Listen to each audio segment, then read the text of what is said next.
Maverick News, the antivirus program for your mind. And now, the Freedom Reporters.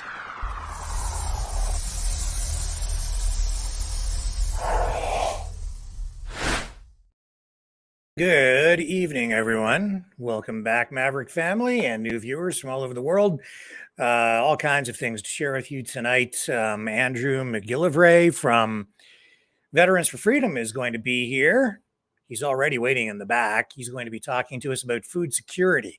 And it is timely for him to do that because the grain deal between Russia and the West has fallen apart. This following another attack on that bridge in Crimea. We have a correspondent on the ground over there, Kevin McLeetsy, who has filed this report. And before we get into our discussion with Andrew, let's go to Kevin over in Crimea, where he has this information for us tonight. So I just wanted to go live here and update you guys on what I know from confirmed sources about the attack on the Crimean Bridge this morning. So it happened a little after 3 a.m. Here in Yalta. It actually woke us up. The explosion did. It was extremely loud. And what more can I say than that? It was a big boom. What we know at this point is it was struck by sea-based British drones. A lot of the news sources say, oh, no, it was jet skis. These drones look a lot like a jet ski, but they are military drones from the British. They were packed with extra explosives. They were attempting to take out the pillars on the bridge, but it did not happen. So the spans on the bridge between a couple of the pillars on the Crimean to Kerch side did fall, and it'll probably take a couple of months to repair them. The train tracks were not damaged. The other side, as far as I know, was not damaged. They will be inspected over the next day or so, and I expect you'll see traffic one lane in each direction while they repair the other side. The land route up through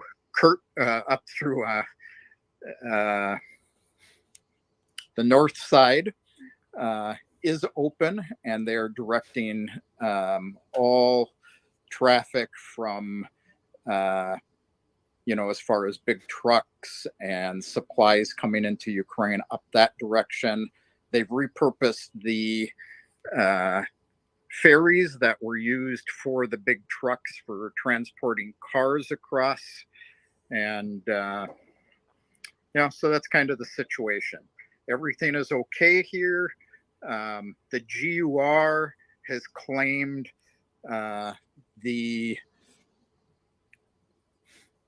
the GUR has claimed, sorry, I was up way too early this morning. The GUR has claimed responsibility for this attack. What we do know is that there was American surveillance planes over the Black Sea at the time of the attack. There was an American drone and a British drone as well. I did see some reports that there was a Royal Air Force plane as well. I cannot confirm that. All I can really confirm is that it was sea-based drones from Great Britain that were used. U.S. and British intelligence were also involved in this. The GUR has claimed responsibility, and they say the reason is they want to invoke terror in Crimea. I can tell you Crimeans are aware of what's happened. One of my construction guys came this morning. He said, oh, did you see they blew up the bridge again? I said, yeah. And he kind of went, so this is kind of the attitude here. It isn't having the intended purpose. So, it is what it is. People are not overly concerned here. Tourists seem to be concerned. On the Anapa side, the Krasnodar side, they have set up temporary housing for tourists to stay in. They are actually busing people to the train in Kerch, sending them across the bridge on the train. They've run an extra train. And I don't know what they're supposed to do with their cars, leave them there or what. But, people are being accommodated on both sides of the bridge. And hey, Jay, how are you? Grain prices have already gone up. Russia has put a definitive stake in the ground. They have already canceled the grain deal.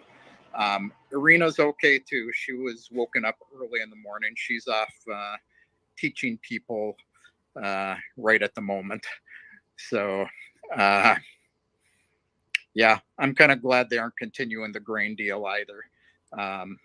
Obviously this is where the drones came from, is up the grain corridor across between Turkey and Crimea and up over to the bridge. It would not surprise me if they stop traffic under the bridge and they put anti-mine netting across to protect the bridge, but that's just a supposition on my part. I'm just guessing that's what they will do to further protect the bridge. So there really isn't much more to say. The parents of the little girl that was injured did die. Their car was caught in the explosion of the road section of the bridge. The explosion did not damage the pillars. It took out one section of the road, and the parents were thrown into the windshield. The mother was still alive and conscious when first responders showed up, and she died shortly after that. The little girl had cerebral contusions. They flew her to Krasnodar to the hospital where she's being taken care of. She was unconscious. I understand she is conscious at this point, but she has amnesia. She does not understand what is going on. So that's about all I can say. Hey, Timothy. So anyway, just this is what we know for a fact here, what's true, what actually happened. Missile strikes did not happen. It was not a car bomb. It was a sea-based British drone that struck the bridge. The goal was to terrorize Crimeans, much like all the other news Ukraine is putting out about concentration camps for Crimeans and imprisoning them, killing them, all propaganda. And it isn't having the desired effect. Crimeans are a little more resolute than that, considering a good majority of them are ex-military. So anyway, that's all I have to say on this topic. And we'll talk to you all later. Okay, and he will talk to us later.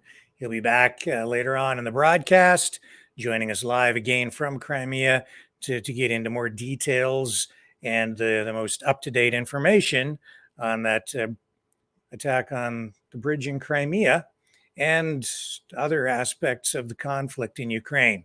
I will be right back with Andrew McGillivray from Veterans for Freedom to talk about food security. And what better time to do that than right now in the wake of this grain deal falling apart?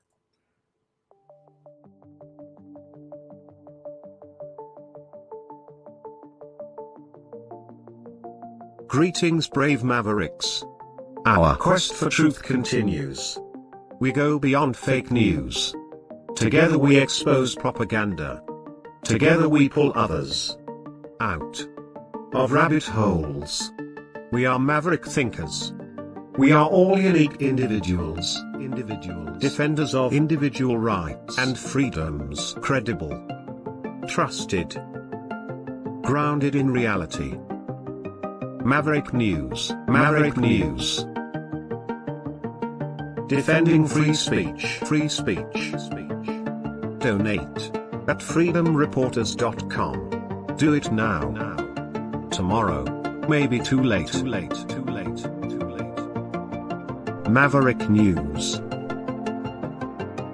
The world is watching.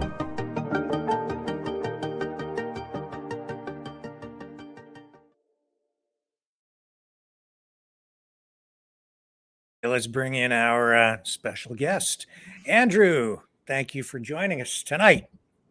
Thank you for having me. I really appreciate it, Rick. Oh, it's our privilege, really. I'm so appreciative. You're here tonight to share your expertise in food security. That's been your focus for a while over there at Veterans for Freedom. Why is that your focus?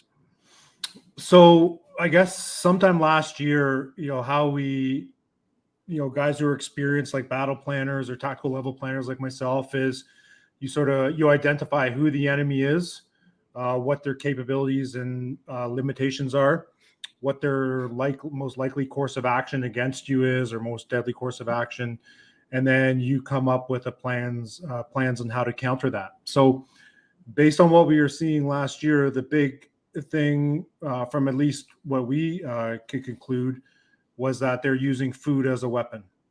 So and like what Sun Tzu said, he goes, in war, you need to put yourself in an unassailable position.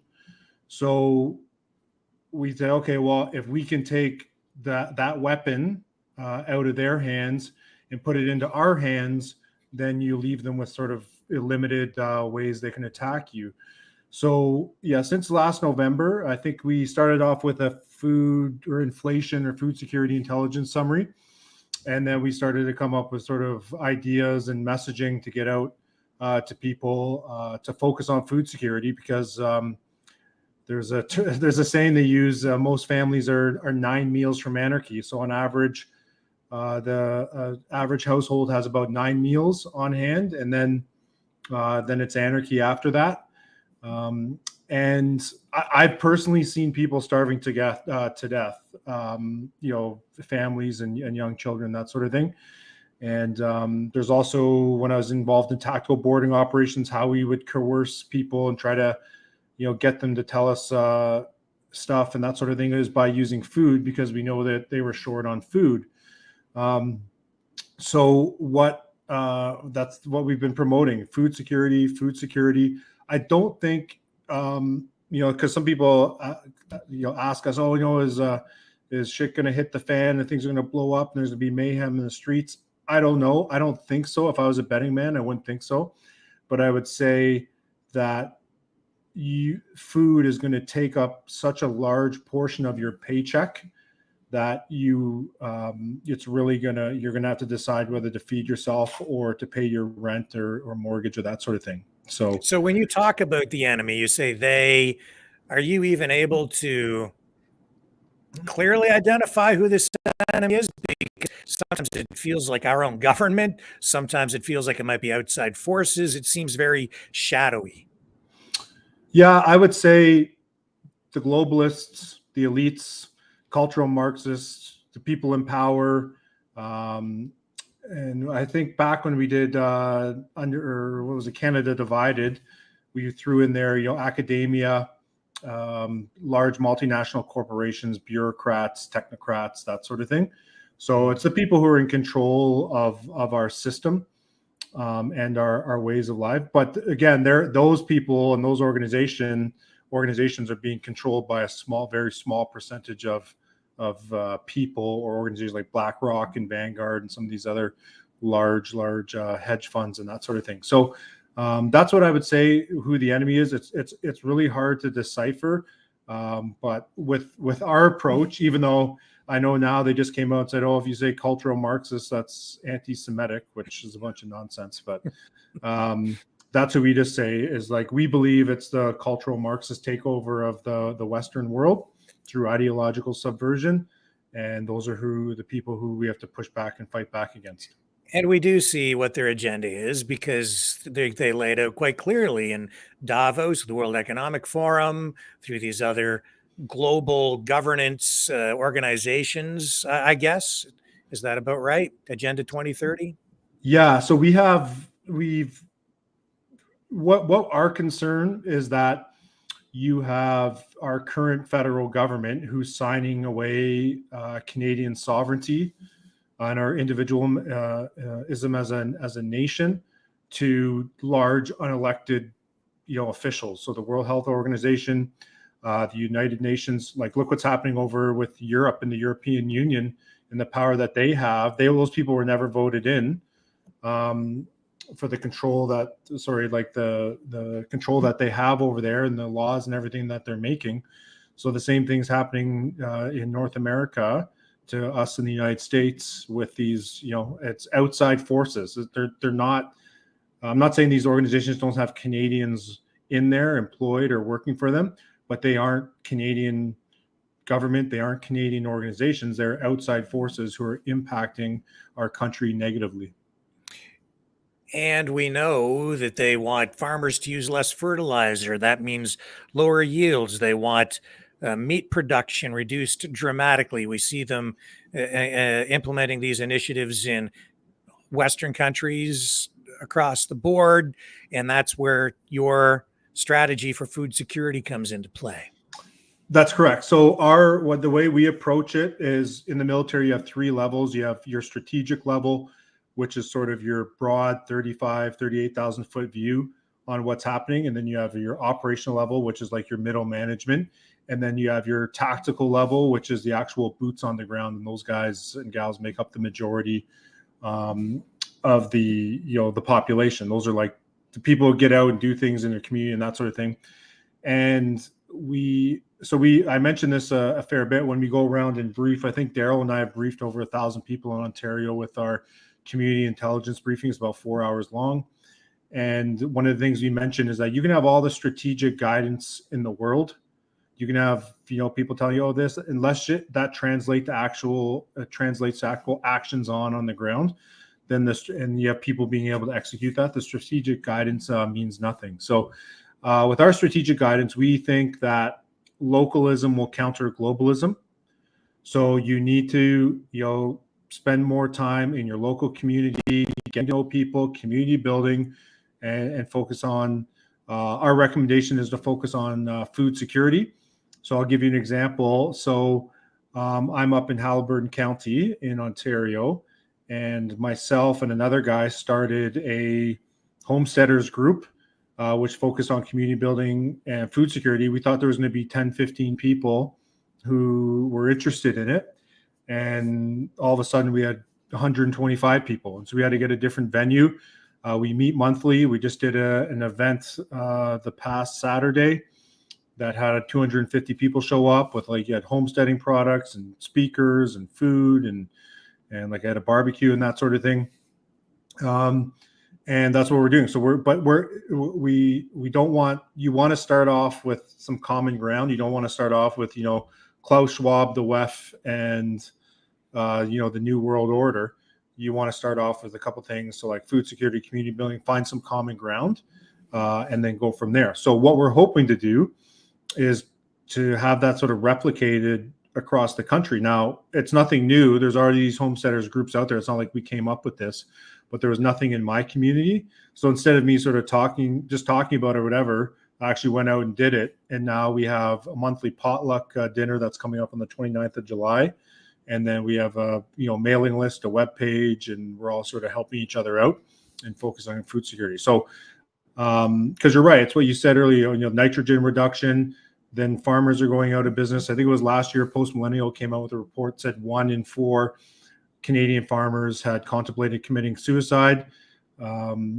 And a lot of these farmers, their children don't want to take over the family farm. They want to go into the city or get into technology and that sort of thing.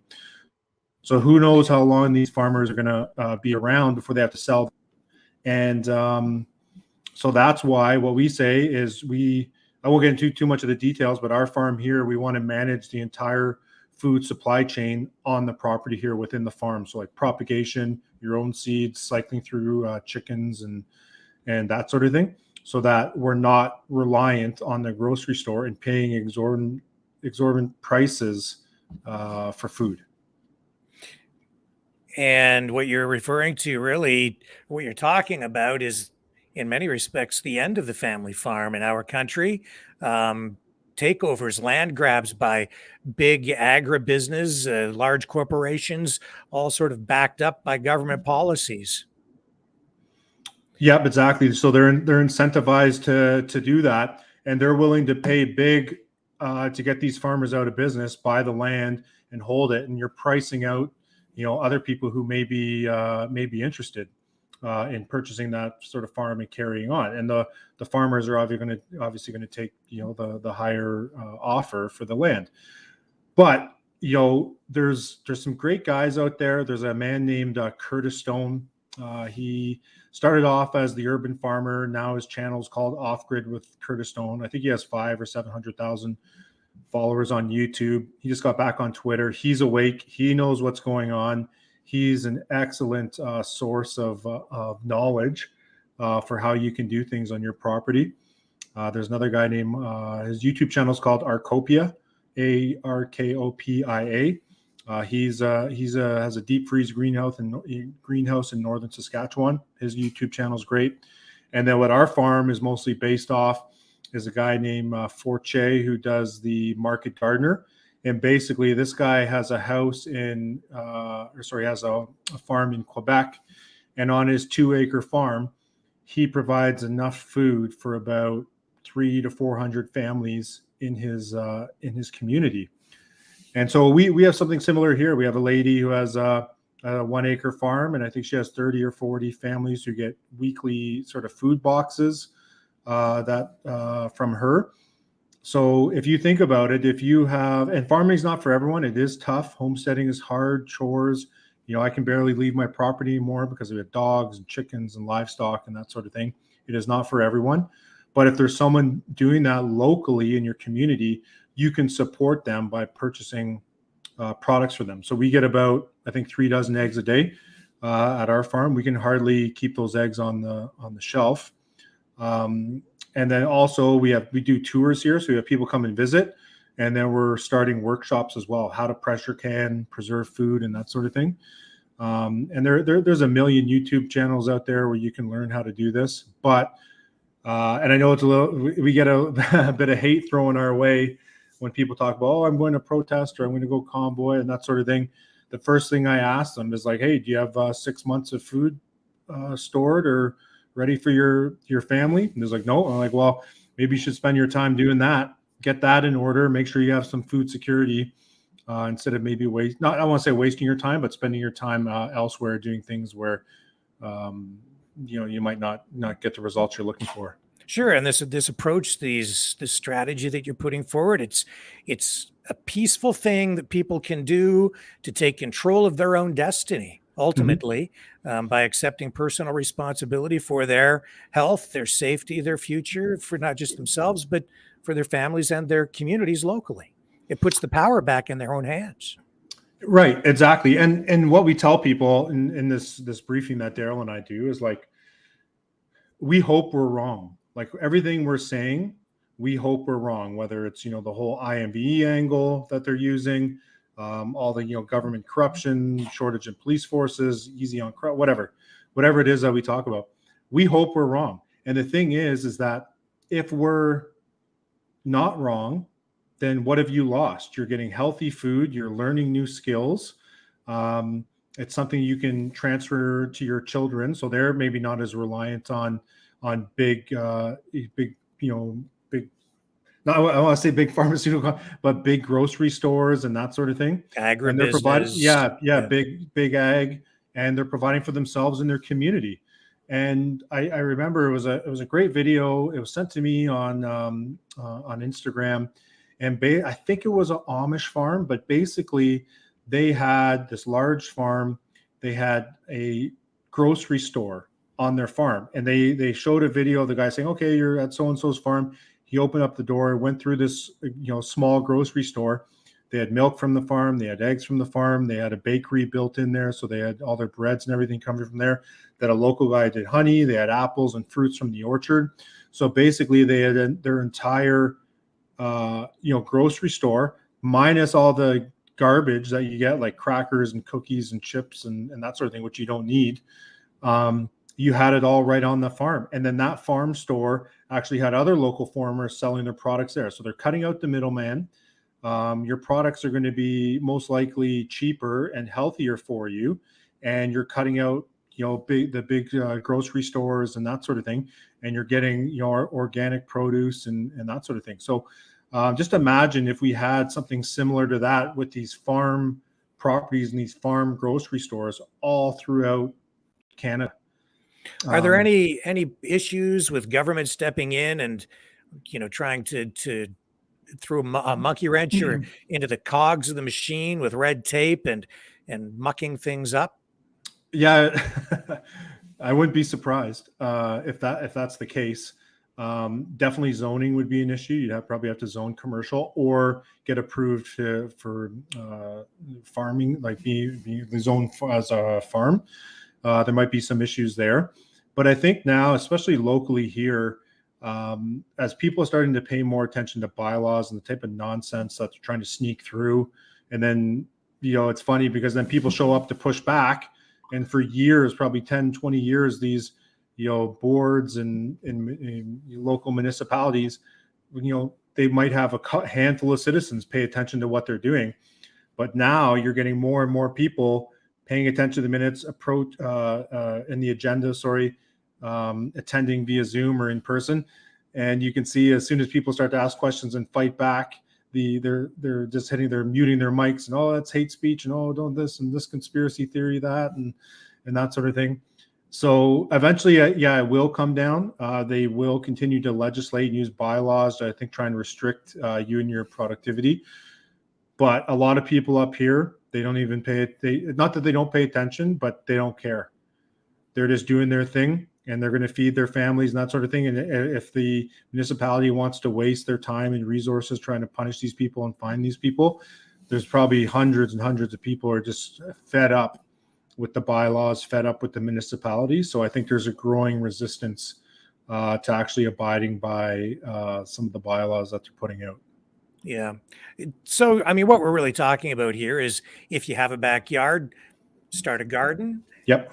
And for people who maybe live in apartments, there are other strategies where you can work collectively with your local community. Can you just speak to that? Yeah, definitely. So there's all sorts of different options. There's something called CSA, which is community supported agriculture. Our local town here, when we went to their sort of fairgrounds / track field and that sort of thing, we saw this massive portion of the field that they've converted to community supported agriculture. So the elderly people living in the old age homes or in the apartments and condos and that sort of thing, they actually go down. They have their own plots that they can maintain themselves and grow what they want. So there's all sorts of different options out there. We had a guy talk to us, and this is someone who we briefed, and he basically, and this was early, probably I think in March, and he basically said, I went back, spent the rest of the winter learning, sort of planning out my garden, stuff like that, got rid of all of his grass, got little row houses in there, and then his neighbor sort of found out what he was doing. And he was like, what are you doing? He's like, look, we need to focus on food and growing our own food. And then both a neighbor on each side got involved. And then he said they built gates in between the properties. So now they have 3 full backyards, all focusing on food production, which is great. And the more and more people we can get doing that, the less sort of power that they have. And again, we know that they're using food as a weapon, so we need to take that weapon out of their hands and put it into ours. It sounds like you're not only getting a secure food supply, you're also building a stronger community. Exactly. And that's why when I started my group up here, the 2 things we are focusing on, food security, community building. Those are the 2 things. So we do, get-togethers and potlucks and that sort of thing to build community. And then we focus on, food security. We bulk purchase seeds, we bulk purchase equipment. And, we have like a sort of standard layout for a pretty good greenhouse with a materials list. We can bulk buy all those materials, then we can all get together, build one of them on my property, and then move to the next person's property, build one there. And then also sharing, tips and tricks and things that work in your area. So I guess you go out and you speak. If someone wanted you to come and address a crowd or join a Zoom meeting or something, how would they get in touch with you, or how arrange that? Yeah, so if they you can go to v4f.ca, forwards you to our full website, veteransforfreedom.ca. You just send an email to info@veteransforfreedom.ca. And then, we haven't really, it's mainly been Daryl and myself, who's like my fire team partner for doing Ontario. Like I think we've done Mississauga, Hamilton, Cornwall, we did Ottawa, we did some other things there. So if you have a big enough group, Daryl and I, probably not the summertime, we're pretty busy up here, but probably in September. But it's that briefing is just not on food security. It's sort of community intelligence briefing. We talk about sort of the strategy that the government's going to be using, legislation. We talk about a whole host of issues. But what we try to do is actually give you things that you can do at your level that you can implement and focus on to help you, insulate yourself from what's coming. Is it accurate or fair to say that we are in the middle of some kind of war, Drew?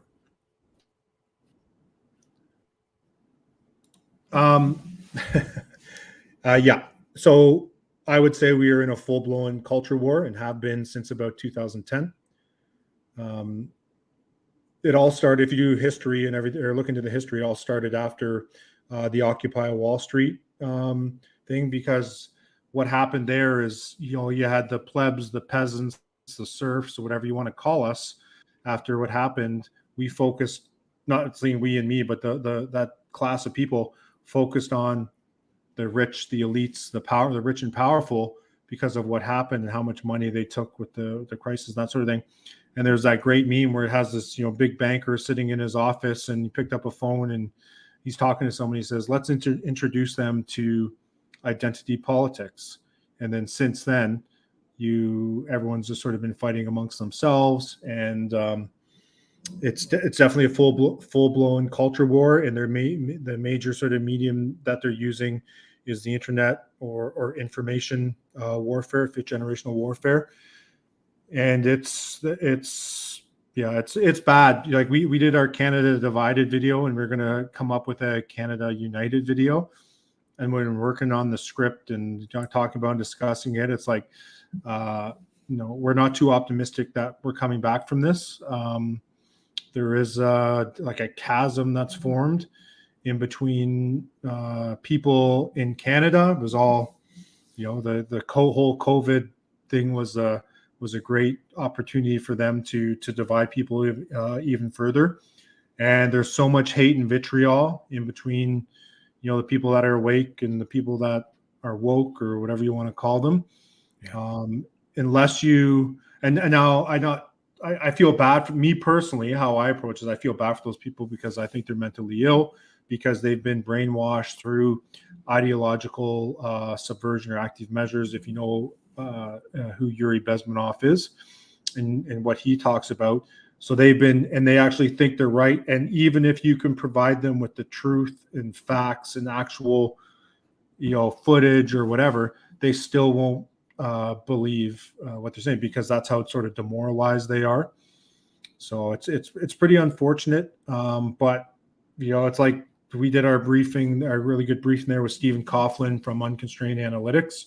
Mm-hmm. And he said, as soon as you waste your time engaging with those people who are still living in the blue pill world, you've already lost, right? So like, we don't even bother engaging with them. We just try and focus on ourselves, and we try and focus on the people, the majority of the Canadian population who are actually disengaged to what's, they're not really paying attention, or they're not aware of what's going on and how we're losing the Western way of life.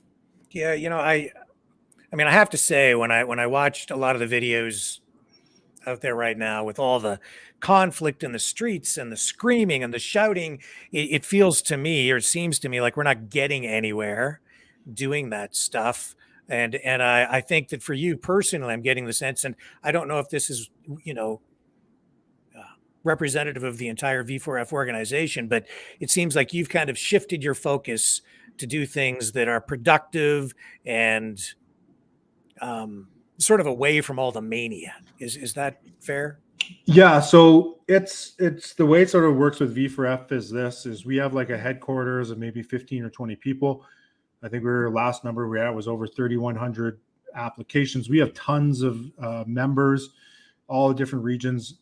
Some people like going out there and protesting. Other people don't. We have guys who are disabled. We have elderly guys, right? So what we try to do is just put out some guidance to the members. We don't force people to do anything. We have controversial members who have their own opinions on things. We have religious members, non-religious members. Like the only thing that's where we're common is that we're veterans and we're awake to sort of what's happening. So we just give out some guidance to people, and we don't discourage people from going and protesting. Our members, I know we got some guys out in Nova Scotia to do it. But what we try to do with our messaging is, have a solution-based approach to our problems. So what can you do to try and counter this stuff? And then we also have Jeff, who does a sort of daily podcast Monday to Friday at 9 a.m. And all he's trying to do with that is he talks about some things in the news. He ties a lot of things in historically. And what we're trying to do is educate and inform people is what it is. But this is like what James Topp said in his speech in Ottawa. I was like, look, like I'm just showing you that incredible things can be done. I can't fix all the problems. It is up to you as individuals to do things in locally or in your personal life or community, that sort of thing, to try and solve these problems. I'm just showing you that you can, and you can build up a big following, and you can get a lot of support in doing what you're doing. But people actually have to get out there, and this is one of the lessons that we need to sort of do is the circles principle, which I learned from a guy named Andy Stumpfair, which is your circle of control, which is your actions and what you do and things that you say and do in your life. Your circle of influence, which is your friends, your family, your coworkers, your community, whatever it is, and your circle of concern. And too many people are spending almost all of their time in the circle of concern.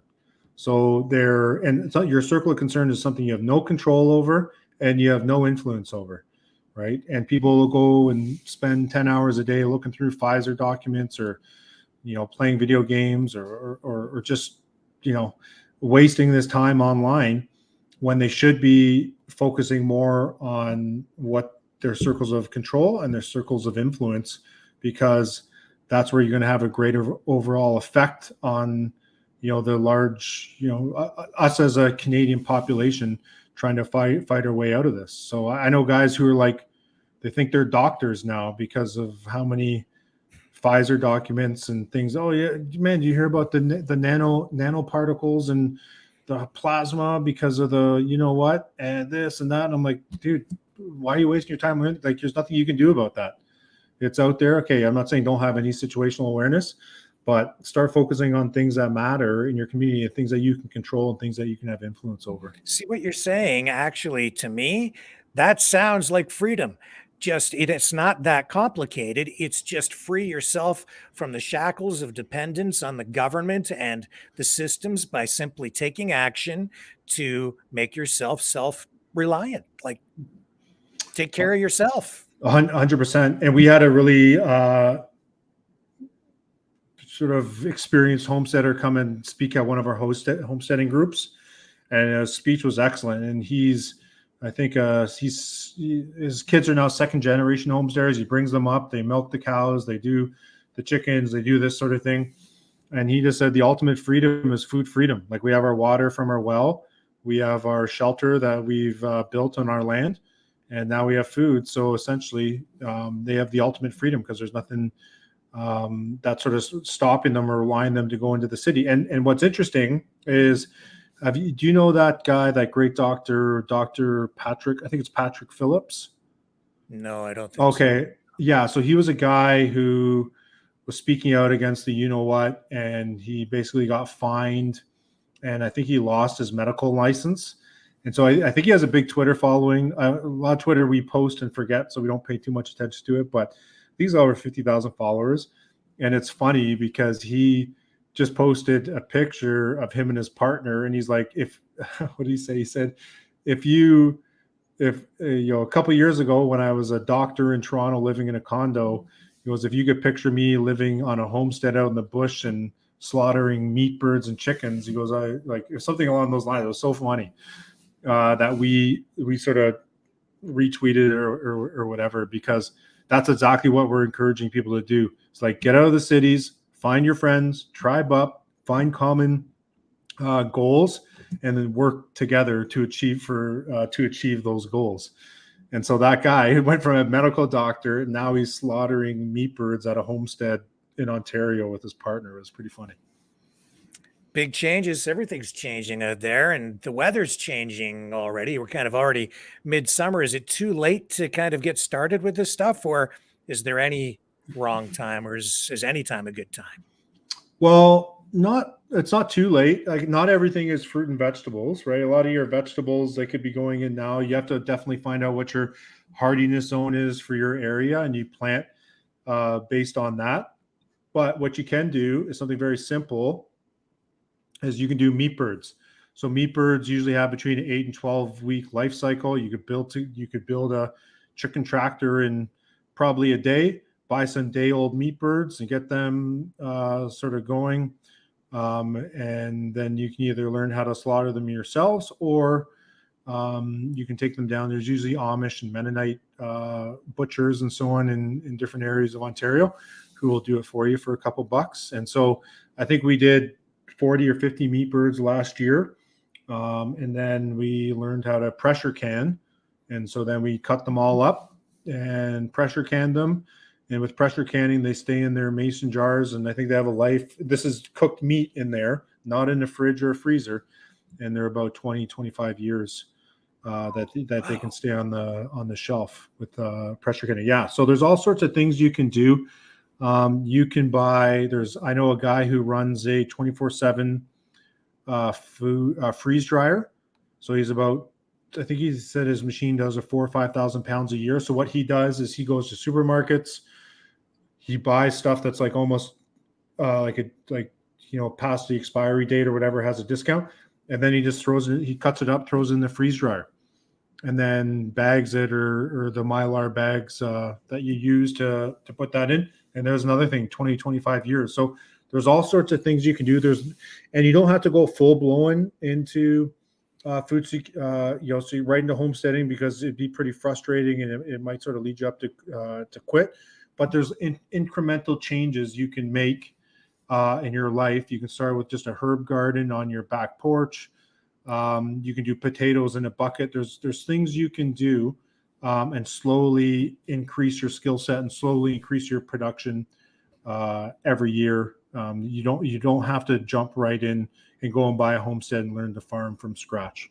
Do you save money right now by doing this?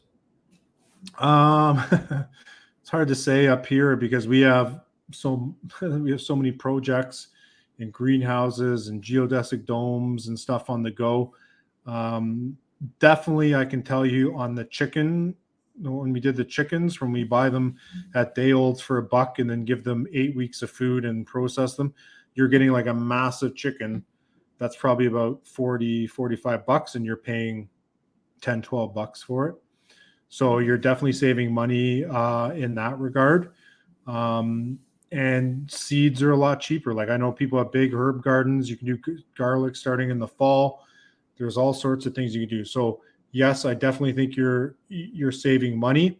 Now, if you factor in your time of sort of setting it up and doing that sort of thing, depending on what your hourly rate is, maybe not, but you know what food you're getting. You know the food is healthy and organic if you decide to go that route, and it's not processed garbage from inside a grocery store.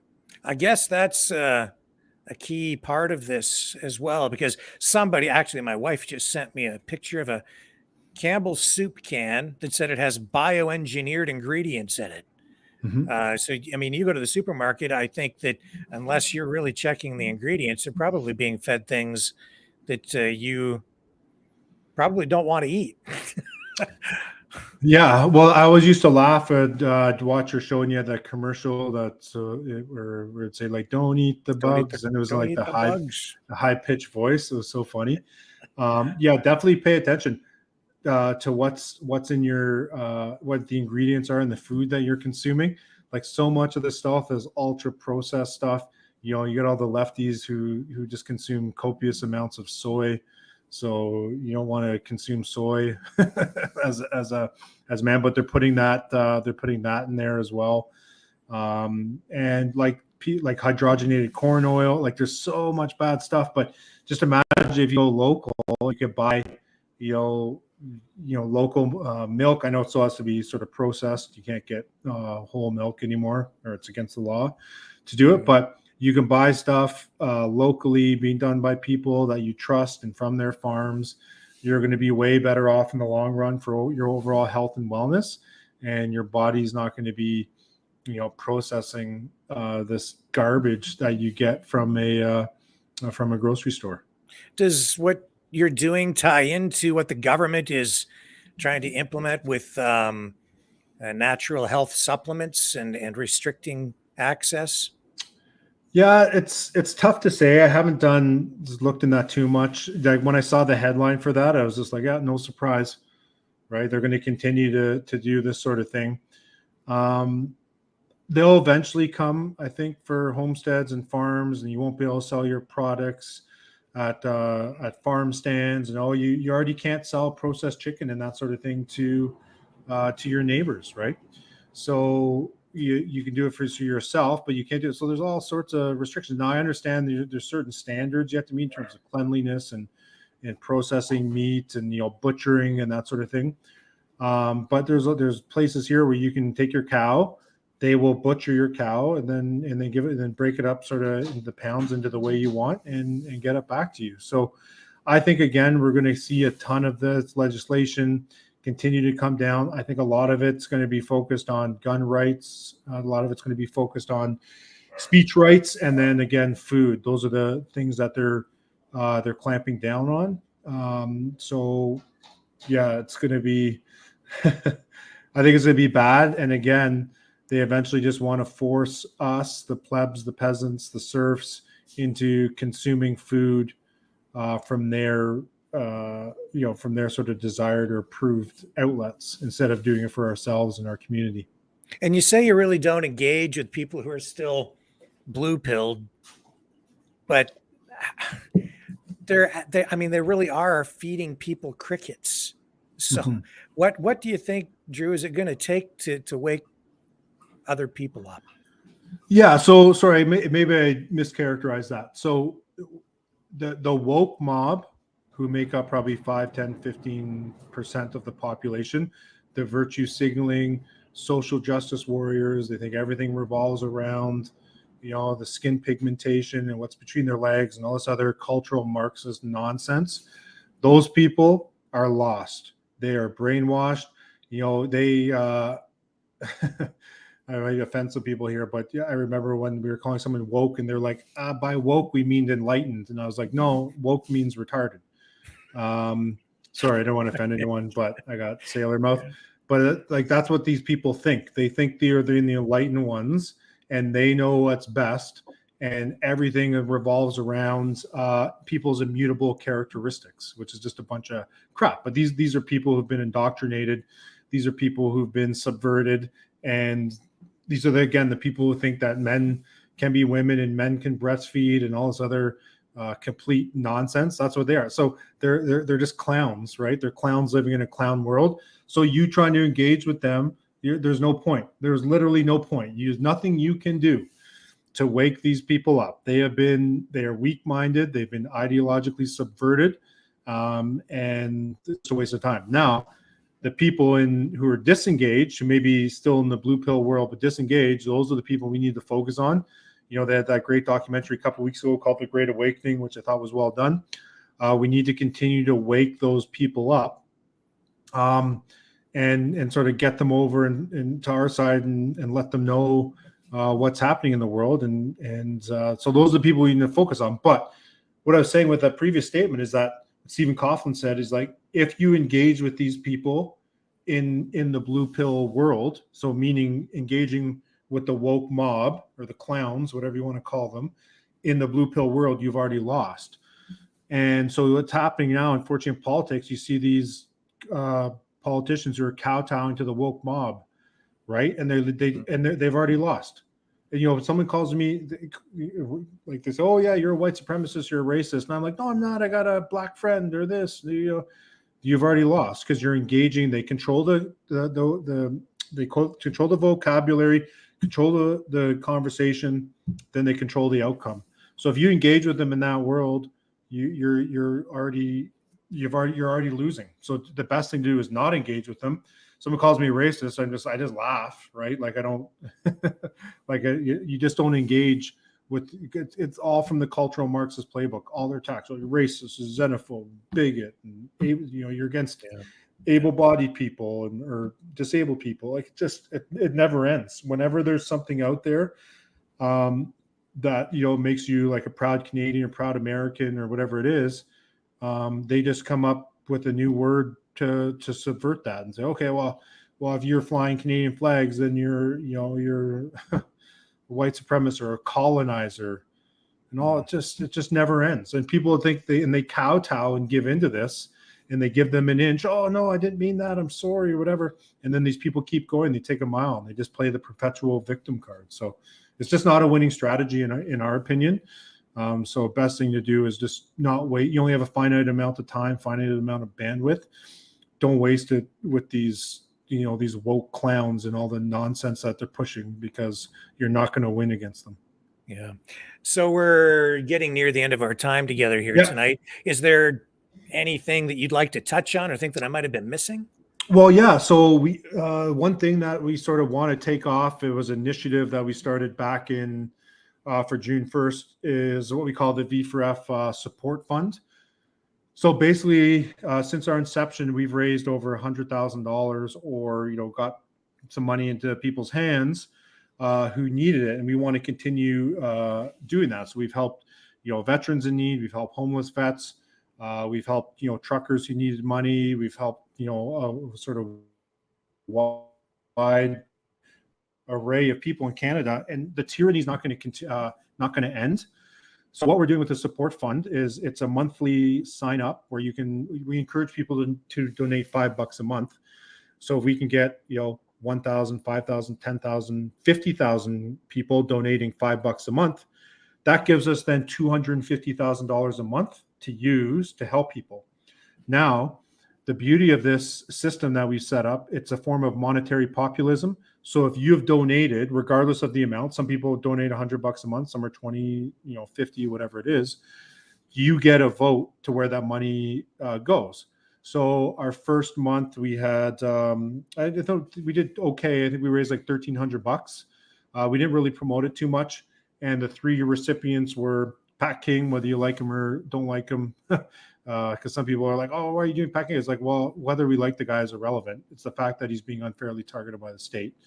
And then we had Sheila Net-Lewis, the 58-year-old lady who's been denied the organ transplant. And then we had Shaba, the Romanian truck driver from Windsor. Right. So basically, Sheila Net-Lewis won. And then there's an option there that people select whether they would like 10% of the funds to go to veteran initiatives. So it doesn't come to us. It goes to some Veterans and Everyday Heroes is one. Operation Pegasus Foundation, other veterans organizations, going to be the second month. And then helping out with the legal fees for the 329 people who are at the part of the Valor Legal Action Center lawsuit, the mass tort, with Catherine Christensen. So what we want to do is, keep getting people donating to this every month, and then us sort of getting into the money into the hands of the people that need it. So, and it's completely transparent. We have a completely separate bank account. We do a report, not this month, but next month we're getting a third party accountant to come in and stamp what we call page 2 of the report, which is the bank statement and then proof that the funds have been dispersed to the person who won the thing. But think about it, Rick. Just imagine if we could get 100,000 Canadians giving $5 a month, which is nothing. That's $500,000. You shouldn't have to sell your house to defend yourself from a tyrannical government. So over the summer and really working into the fall time, we're really going to be pushing this fund initiative, doing videos and that sort of thing. And we just want to get people to sign up, and then we can start protected, because this government's not going anywhere. I know people are like, oh, there's an election coming. No, they're going to, in my opinion, they're going to keep doing it. They're going to keep persecuting people. They're going to keep punishing any sort of dissidents who speak out against them. And we as a people need to come together and say, look, you can't keep doing this. We need to help defend these people from persecution. Yeah, well, that's why I love your organization and love what you guys are doing, because you come up with clearly defined objectives and then you work to execute a plan to reach the objective. And that's the way to do things, because you get things done. Yeah, exactly. So that's solution-based approach. And you can, if you go to veteransforfreedom.ca/fund, you can hit there. We have a FAQ on there. We have sort of standard operating procedure. We have like reports. We have the sort of layout, and we'll continue to get better as we do this fund. But this is where we really think we can make a difference in helping people pay fines. Like we found out that, again, that Dr. Phillips there, he had to pay the College of Doctors or Physicians, whatever, $6,000 fine. That guy had to pay out of pocket. And he lost his job, lost his career at $6,000. So this stuff's going to continue to happen.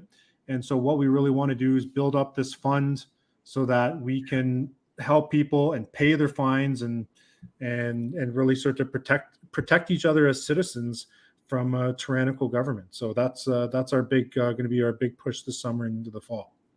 That's excellent. Our time is up, but we're going to have you back on to give us an update. And there are other issues and topics that I'm sure we should explore as well down the road. But Drew, thank you so much for joining us on the program here again tonight. It's, I think, extremely productive and very helpful. So thank you. Okay. No, that's awesome. Thanks very much for having me, Rick. Appreciate it. Okay. And there you go. And you can visit veteransforfreedom.ca. That's their website. And then you can find the links to the different pages. And that's a great idea to set up that fund to help people in need, truckers and others facing legal bills and so on. And I love that idea too, that you get a vote to decide where the funds are directed. So once again, Veterans for Freedom on the cutting edge of doing productive, real things that actually make a difference. Stay with me. When we come back, Kevin Michelizzi will be here live from Crimea, where we will get an update on that situation with the bridge attack.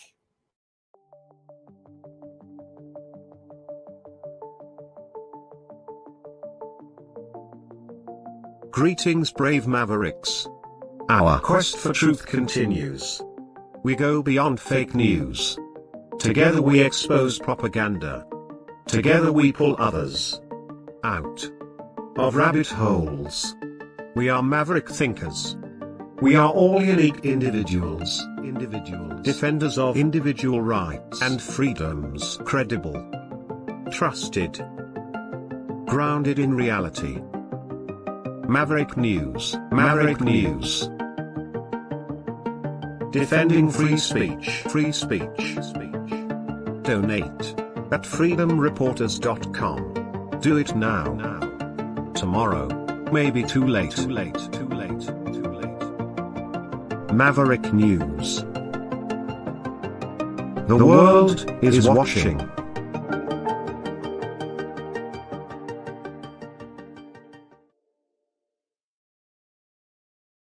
Hey, I'm back. You're back. Everybody's back. And Kevin Michelizzi is back. And here he is from Crimea. Rick. Good to see you. Great to see you as well. And I'm glad you're well and that you're safe and everything is okay. Before we start talking about what happened with the attack on that bridge. Let's take a look at some video and show people.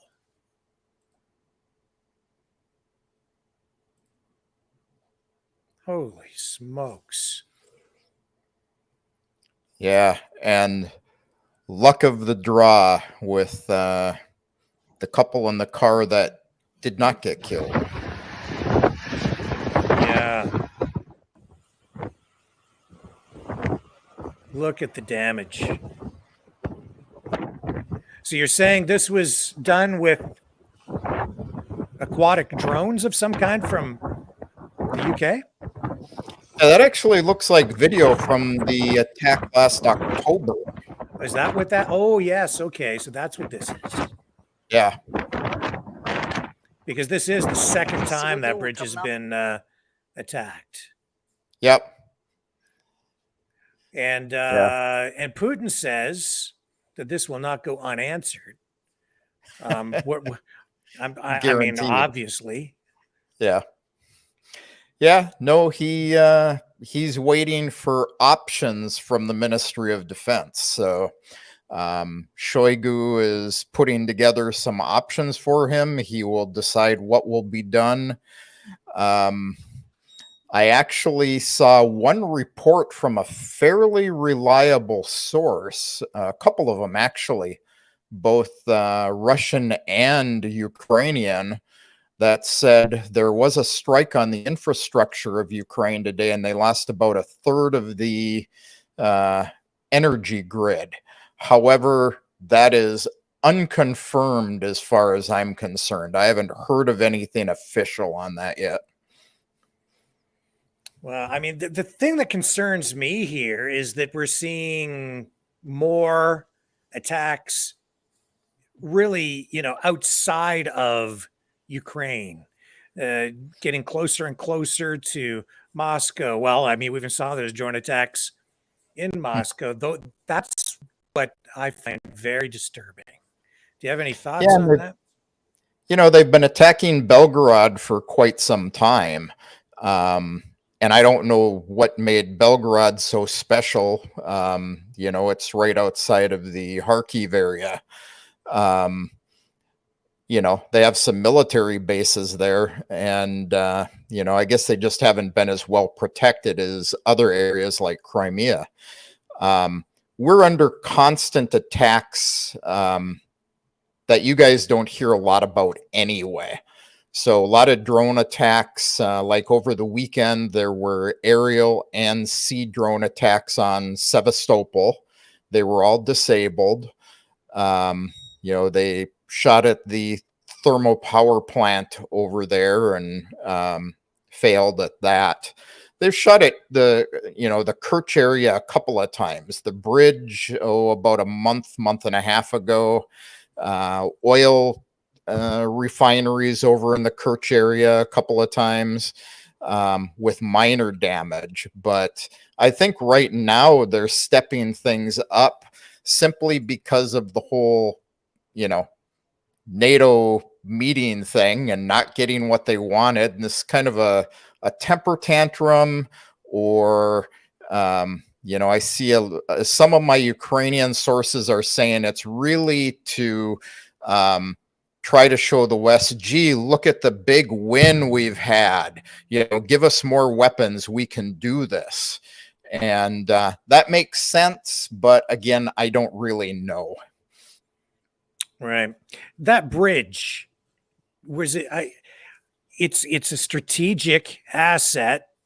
They need that bridge because, as I understand it, there are really only a couple of ways to connect Russia with Crimea for the Russian military, or is that a bunch of Western propaganda that I'm consuming? It's a bunch of Western propaganda. Initially, when it was put up, it was solely to connect the Crimean people to the mainland. That was its sole purpose. At the beginning of the special military operation, they did bring military equipment across it. But ever since they opened the land corridor up through the Kherson region, it hasn't been used for military at all. So everything goes up around the north side and, across the land routes. So it probably hasn't been used for military for, probably 8-10 months at this point. So when you say that they're really trying to spread terror, is that really the focus then? It's about trying to demoralize the population and diminish support for Yeah, and I don't remember which Ukrainian official it was that early this morning or yesterday before the attack, had said that their goal was to terrorize Crimeans. They were going to build concentration camps here and put all Crimeans in it. A month ago, they were going to kill all Crimeans. They're trying to put a fear in Crimeans and get tourists to stay away, because that's the livelihood of many, many Crimeans. And really all they have done is they've angered people here. Now, I'm guessing part of that is because a good majority of the people who live in Crimea are ex-military. So you're shooting at military guys who can shoot back if they have to and will. And they're just pissing people off. Some tourists are afraid to come here, but they were afraid before this attack. After the bridge was blown up, they removed the curfews in the Kherson region. They started routing all traffic to and from Crimea through that land bridge. And it didn't take an hour or two when there were long queues at the checkpoints between Kherson and Crimea for people going back and forth. So people are still coming. So here in the West, I keep hearing the media refer to Crimea as Russian occupied Crimea. Can you fill our viewers in here in Canada and the United States and in other countries around the world where they're watching, because we have viewers from all over. Can you give us a proper perspective on the history without getting, into too much of the nitty gritty, but the Reader's Digest version of what the situation is there in Crimea? Well, I usually don't take sides in this whole conflict. I've been here under Ukraine. I've been here under Russia. I am now living here under Russia. So history-wise, it was all developed by Yekaterina, hundreds of years ago. It was Russian Empire. It really didn't become part of Ukraine until Khrushchev gave it to Ukraine to basically keep an eye on. Now, he was a premier that was Ukrainian. But in the Soviet Union, it made sense for Ukraine to be kind of the keeper of the area because it was close and they had the land connection to it. But it really, with the breakup of the Soviet Union, it became what it was. Now, it was an autonomous republic. They've had their own constitution the entire time they've been in the Soviet Union. When they were created in 1920 on, when Ukraine was created in 1920. Crimea's had its own constitution.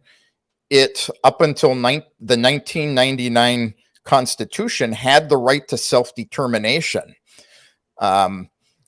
There was a constitution put in place after that. And the way the law worked was the Crimean Duma, excuse me, would put together a constitution. They would ratify it. They would send it to the Ukrainian Duma, which then had to either ratify it or send it back for changes. And they could not modify it themselves. They had to suggest changes, send it back to Crimea, who would have to ratify it, send it back again. Now, what Ukraine did is they modified it, taking away the right of Crimea to have self-determination without the approval of the Ukrainian Duma. and they didn't send it back to be ratified by Crimea. So that wasn't the legal constitution. So this whole voting to join Russia occurred under the 1999 constitution, which gave them the right to do so. Crimeans chose to be part of Russia. I was here at the time. There was no voting under gunpoint. People freely went to the polls, just like they did in these new regions of Ukraine that joined Russia. There weren't armed guards forcing people to vote. I've got photographs of what went on there. You know, some of the military guys did drive buses around for people to be able to vote. They went and knocked on doors and said, hey, we're here. And they guaranteed the safe passage people to these voting places because they were still under fire. Crimea never was. You know, Crimea is Russian at this point in time. All the infrastructure is Russian. All the government is Russian. But the interesting thing is unlike what's happened in Ukraine, we still have signs in Ukrainian. We still have roads. We have in Yalta here, Kievskaya Street and Moskovskaya Street. So, you know, people here don't pay a lot of attention on those things. The grain. We're hearing that the grain deal, it didn't fall apart because of the attack on the bridge, that it's coincidental. That's what is being reported over here. Do you think there's any connection, or is the grain deal falling apart simply because Russia has other concerns about some of its needs not being met on the agricultural front? Well, you know, for several weeks now, Putin has been saying that the grain deal had to, you know, address their concerns, which was the Russian grain getting through to where it needed to go to. They wanted the ammonia pipeline repaired in Ukraine so that fertilizer could be sent where it needed to go to. So these are issues that happened the last time they renewed it, and they didn't get what they were promised by the UN. You know, this morning, Ukraine was talking about, well, we never signed an agreement with Russia. We signed an agreement with Turkey and the UN, and Russia signed their own agreement. So it's not our fault that they didn't get what they want or that we destroyed some of their infrastructure to transport this stuff. But Ukraine also didn't control getting the grain out of the Black Sea and where it needed to go. Only 3% went to the countries that really needed it. The rest went to rich countries. So part of this was playing into it anyway. Today was the straw that broke the camel's back. It was the first thing announced by Peskov after the bridge was announced this morning. Is the grain deal is dead. There will be no more negotiations.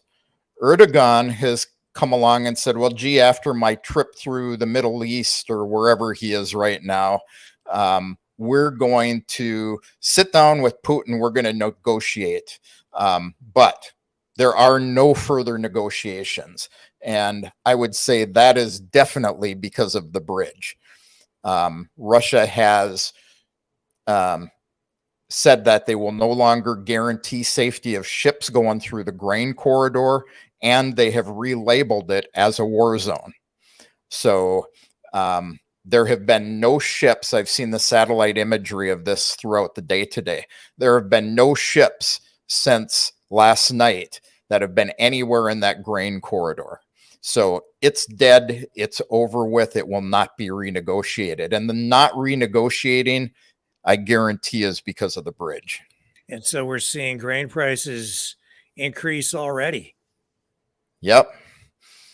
And it's likely to get worse because you've got Ukraine's European partners who already have their grain banned for being GMO through September are now, as of today, you know, double bad news for Ukraine. You're going to get hit by missiles, very likely, and your European partners are asking to extend that grain ban beyond September.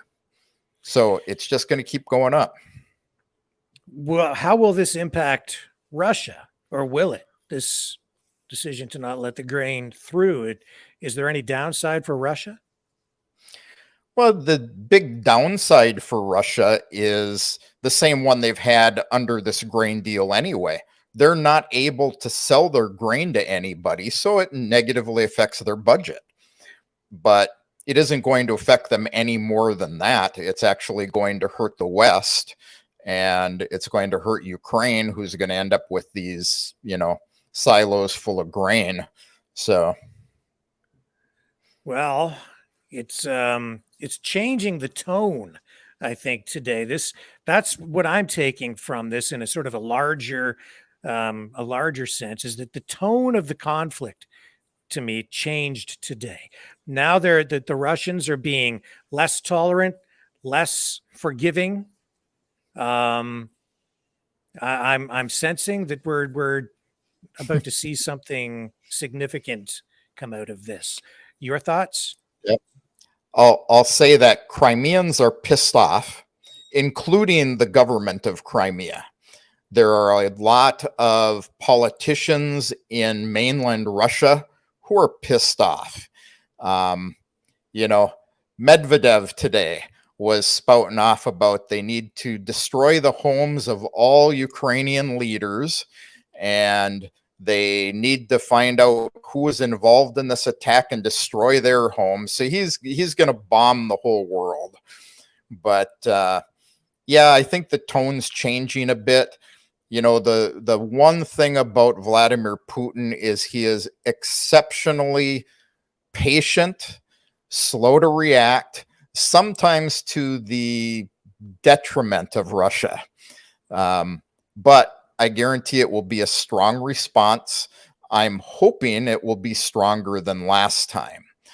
Again, I don't typically like to take sides in this whole thing, but this is middle of July. Ukraine knew perfectly well that bridge was not being used for military. They knew it was the middle of the tourist season, and that road would be filled with tourists. So, we had one car where, had a 14-year-old girl, and her parents were thrown through the windshield from the blast. There was their car coming to Crimea, and right in front of it was her aunt and uncle in another car of this young girl. And the blast occurred between the two cars. The aunt and uncle ended up in the same hospital as the girl, but the parents ended up dying. And, so in my eyes, I hate to be that strong with Ukraine, but it was a terror attack. Because they're really targeting civilian infrastructure, especially if they know what you know, and I'm sure that they knew that the bridge was not being used for military transport. Yeah, exactly. They have the satellite imagery from the US and the British. They know what's being used for military and what's not. Anybody who doesn't understand that in the world just has their head up the butt of the mainstream media.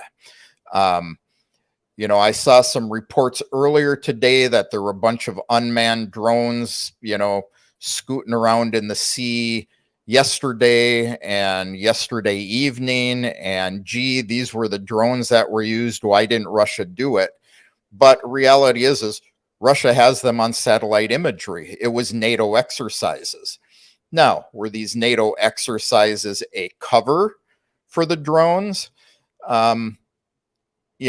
This is unverified information again, but there are reports that early this morning, the Russian government released a note that these drones came from a civilian ship. I originally was thinking maybe it was a grain cargo ship because that's what everyone was talking about. But there have been reports now that it came from the Azov Sea. And when you think about the fact that this girl and her parents were coming to Crimea, and it's that side of the bridge that was hit, they would have been on the Azov Sea side of it. So it kind of makes sense. Now, it doesn't mean that they didn't drive drones under the bridge. That's highly unlikely. But, civilian boats, yachts, sailboats, they float back and forth underneath that bridge all the time. And I think you'll see that stop now. Yeah, well, that's the tragedy, is that some innocent people lost their lives, and now a 14-year-old girl has lost her parents. She lost her parents, and she has 4 siblings, 2 from each of her parents' previous marriages, who each lost a parent as well. Now, in true Russian fashion, Vladimir Putin has directed the Belgorod region, where these people were from, to take care of these families and this girl and provide for them, take care about them, make sure they have everything they need. Any indication how long it might take for them to repair this bridge, and what will they do to protect it? Well, there was one section on the bridge that was totally destroyed and cannot be repaired. Another section on the same side of the bridge was 70% destroyed. They expect to have that section finished by September 15th and the totally destroyed one fixed by November. However, the deputy prime minister of Russia earlier today said that traffic would be restored in a reverse pattern on the remaining side of the bridge by 1 a.m. this morning. And at 12:45, so about an hour and a half, 2 hours ago, he made an announcement that traffic was going in this reverse pattern on the other side of the bridge. So what it means is they have one lane in each direction. They are still recommending people take the land bridge, but, just. No, we just froze up a little bit there. Kevin will be back. His connection is just a little bit jittery, but I'm sure we'll get reestablished in just a moment. Kevin Michelizzi live from Crimea tonight. So welcome me to your world. Yeah, you froze up there for about 30 seconds, Kevin. You there, lost Rick? Your feed. Yeah, I'm here. Get you back. I'm here. Can you hear me now? I hear you. Can you hear me? Okay, I can hear you now. We're reestablished. We lost you for about 20 or 30 seconds. Yeah, I get the same thing going on that you were ranting about the other day with with talking too much and haven't changed my server. So well, that's okay. They can listen and monitor all they want. What else can I say about that? Nothing. So from this point on, how are they going to defend that bridge or prevent this from happening again, or can they?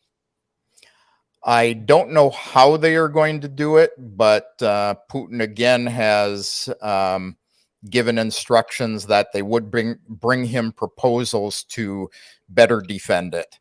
I think you will see civilian ships passing under the bridge being more thoroughly inspected. They were paying attention to cargo ships and big ships like that, but much like they did with the road after the last time, now they have, queues of cars for, several hours going across that bridge. They will strip your car from top to bottom, unpack all your suitcases. They do that with trucks that come across the bridge. Most trucks are forced across on the ferries, and they still get inspected. So I think you're going to find all the ships will get more inspections. It wouldn't surprise me to see anti-drone nets, put across there. Yeah, this is the video. Yeah. So this is the section that could be repaired, and you'll see the section that's totally out here in a second, if I recall.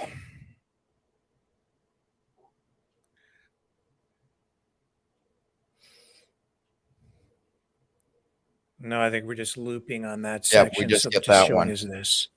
Yeah, so these pillars are totally okay. They've been inspected. They'll fix that one section of the bridge, and the one part that's missing will be fixed by November. Okay. Here's here's another shot. Maybe you can explain what it is we're going to see here. Is this current? What is that?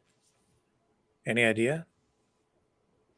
Does that look accurate to you? That doesn't look accurate to me. No, that looks fake. That's got the entire Yeah. bridge destroyed. So that's some sort of weird, bizarre propaganda, Yep. which just shows you how careful you have to be in consuming information. Exactly. This is the footage that I saw. So tell me if this is accurate. Because this looks like there's something from the air. Is this relevant? What is that? Okay. That's not real. Those shots are not related. They're going to pan to the left. And then there's that. Is that current? This is actually current. This is the strike on the bridge last night. Okay. So you can see how far away that strike was, and whoever's taken this video, you can hear the car alarms going off over by them. Yeah. I mentioned this because I had some guy, running me through the ringer about how could I have possibly heard that explosion at 3 o'clock in the morning in Yalta, 200 kilometers away. And, reality is the sound travels through water. It bounces off the ionosphere. I have a buddy who lives in Kerch. He's probably 30 kilometers away from that. And it shook his house and knocked him out of bed. My God. I'm surprised there weren't more people killed. Honestly. Yeah, me too. Yeah. Because if you see the videos of the cars going across when this happened, there's a lot of cars on that bridge. That's the preferred time to drive, because if they drive during the day, they end up in the queues under the hot sun, and it's running, 30 Celsius out here, and then being in a hot car. So people prefer to drive across in the evening. So help put this in some sort of perspective. If this was an attack in the United States, would this be like what, an attack on, say, the Ambassador Bridge between Windsor and Detroit, or would it be like something equivalent to that? I mean, in terms of an attack on like domestic soil, because this is like right in Crimea. This isn't in Ukraine, and I guess Crimea is an area that's sort of in dispute for Ukraine, but it's been established as Russian territory for a while. Hundreds of years. Yeah. Yeah. And even if you just go from recently, it's been since 2014. So, 9 years already, going on 10 years. I can't really say what this would be like striking over there in the States or Canada, because, even like the Golden Gate Bridge would be a tough one if that was blown up, but you can still drive around in a roundabout way. Well, I guess you can here in Crimea too. So, if you blew up the San Francisco Golden Gate Bridge, it would greatly inconvenience people going back and forth, because now you have to go the long way around. And, if it was the United States, and let's say it was Iran who blew up the Golden Gate Bridge, the United States would destroy them immediately. Which just shows you how patient Putin really is. Yeah. Yeah. I think if Medvedev was president, things would have been handled more like, the West would have. Is this an escalation, though? I mean, we talked about the change in the tone, and I guess that's really sort of repeating what we talked about previously. It's not just a change in tone. This is another step up in terms of escalation, another step toward, I mean, I hate to even say it, but a nuclear conflict. Yeah, it's an escalation. The amazing thing is the U.S. State Department released a statement that they had nothing to do with it, and Ukraine picks their own targets and decides what they're going to shoot at. However, last night the U.S. had 2 Global Hawk drones circling out there in the sea. There was a Royal Air Force, either drone or aircraft. I haven't been able to confirm which of them it is. And there was U.S. surveillance plane out there. Now, yes, there were NATO practices going on, but we all know that those drones, and of course there's Reaper out there all the time. So we know that they're actually providing intelligence to Ukraine for their targets. So the US and Great Britain were involved in this. The Ukrainian SBU has verified that they were involved with it. The SBU says it was the GUR, which is kind of like, the old KGB or the CIA, their Navy, and the British. So they've implicated the British. Of course, now they've changed their tune. Russia blew up the bridge themselves as a reason to get out of the grain deal. And I you knew that was coming. Oh man, the propaganda is pretty colorful and creative. I have to say that about this war. Yeah. Yeah. When they let the U.S. run their propaganda, it goes fairly well. But when they think they've learned how to do it and they start spewing their own stories, it gets real entertaining. And I should say and point out to people that, you're not just you have some, how shall I put it, credibility in this area because you have a background in digital security, military digital security, and information warfare. Can you just tell people what your background is in that regard? Yeah, this is, it's a good thing to answer since I got, pulled over the barrel on that one earlier today as well, about my resume. My resume on LinkedIn shows what I look for work for, writing. I have a software development background going back many, many years. I worked for Martin Marietta on surveillance systems for drones, navigation systems for drones. These were the earlier drones. And,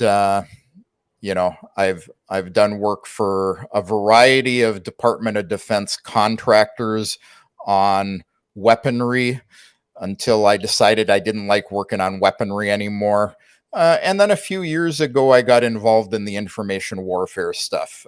My son works in information warfare in the United States. I worked in it there. And, when I got stuck here under COVID and decided to live here full time, I decided to start bringing my knowledge of what the U.S. government is doing and the systems that they're developing and the techniques they're using to people so that people can start to learn about what they're hearing in the mainstream media, what they're seeing on TV and videos, and knowing that these things aren't all real. They're typically planted by the CIA. I've got friends who have worked for many of the major 3-letter groups of intelligence agencies, so yeah, I've got a good background in this other than, about 7 or 8 years where I worked for Microsoft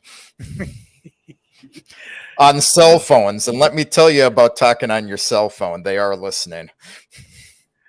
Yeah. Well, I think you don't even have to be talking on it. You just have to be talking near it. I think that's the reality. I mean, it's listening all the time. And if you don't think so, just say, "Hey, Google." There it goes. And Apple has now made it so you don't have to say, "Hey Siri," and there goes mine. It's listening all the time. And I'm not paranoid. Please tell me I'm just not paranoid. You are not paranoid. No, there it is. It is I'm not happening. paranoid. Oh my goodness. Well, Kevin, is there? Now look what we've done. Yeah. Now I've got alarms going. Yeah. Is there anything else you think we should focus on, or that we haven't, that we need to, that we've missed here tonight, or have we covered it? Really, the biggest thing is, pay attention to what you're listening to. Use reliable media sources. Maverick News, you aren't going to get bullshit here. Guys like, well, I don't know. There's a variety of them. If people want to know some of the reliable ones, they can go out to infowars.press down there at the bottom of the screen. Yep. And I talk about that quite a bit. Which and don't is listen not to all the the hype. Alex Jones InfoWars. This is your own InfoWars. This is my own InfoWars press. I just got lucky he didn't buy that one up, and Russia doesn't care if I infringe on his copyrights. So, pray for the little girl. She will be taken care of, but, don't listen to the BS about, now Russia's going to cause famine in Africa and Asia and the Middle East. This is the new talking point from the UN and the West.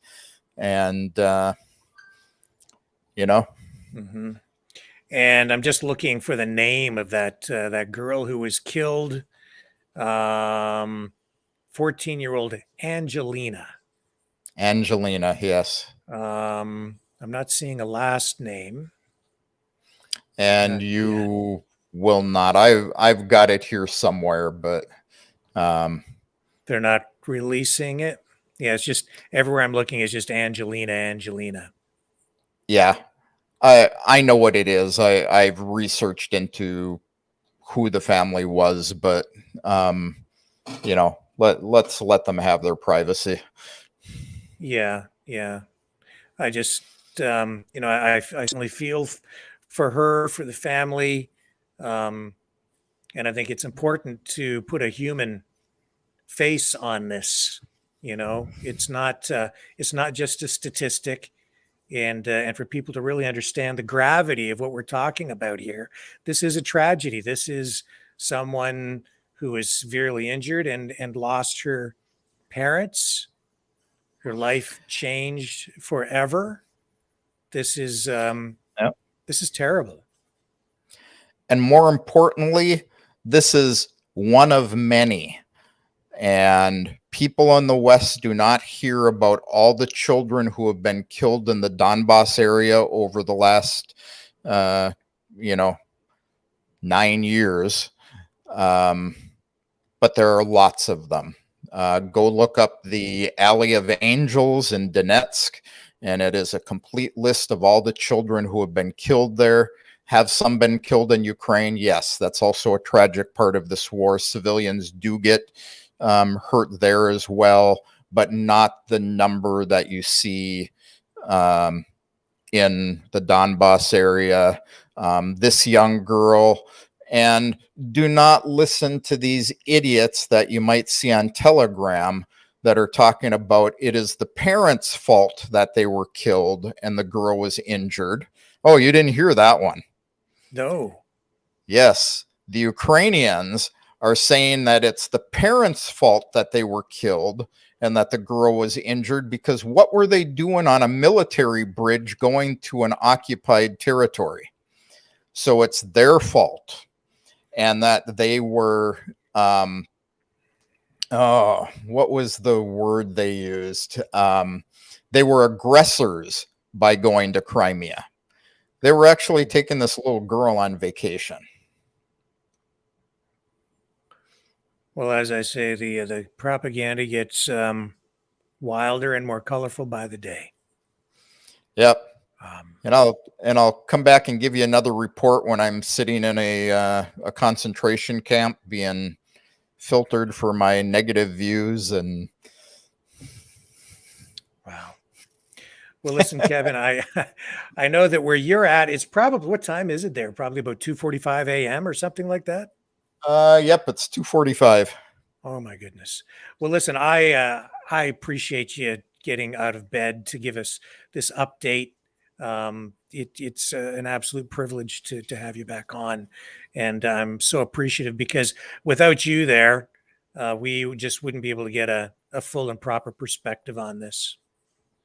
Well, my pleasure. I'm always here if you want some input on, Crimea or any of the other regions that I am in quite often. So, yeah. Yeah, and once again, just tell people how they can find, your website, your channels, and check out your work beyond My what we're doing here. channels, yeah, my channels are actually all linked to in the infowars.press website, or you can go to American Crimea site, and it will also take you to my channels. But all of my YouTube channels, Rumble channels, everything are linked through those sites. Okay, Kevin, thank you so much again, as always. Rick, thanks for having me. Superb work. Thank you, sir. Greatly appreciated. Have a good one. Okay, and there he is, Kevin Michelizzi, live, direct from Crimea tonight, filling us in on the details, the facts related to that attack on the bridge in Crimea. Again, stay with me. I'll be right back after this. The New World Order. Government overreach. The Great Reset. Mainstream media lies. Now more than ever, independent voices are needed. Donate now at freedomreporters.com. That's freedomreporters.com. Maverick News. The antivirus program for your mind.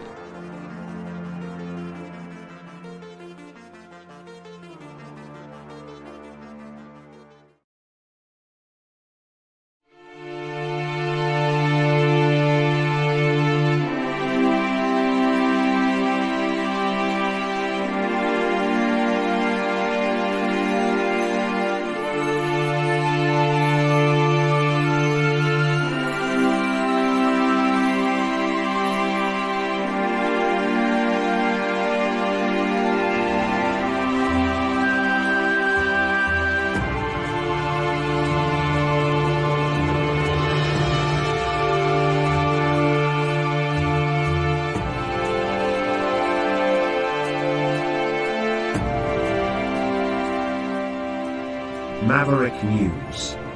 The world is watching.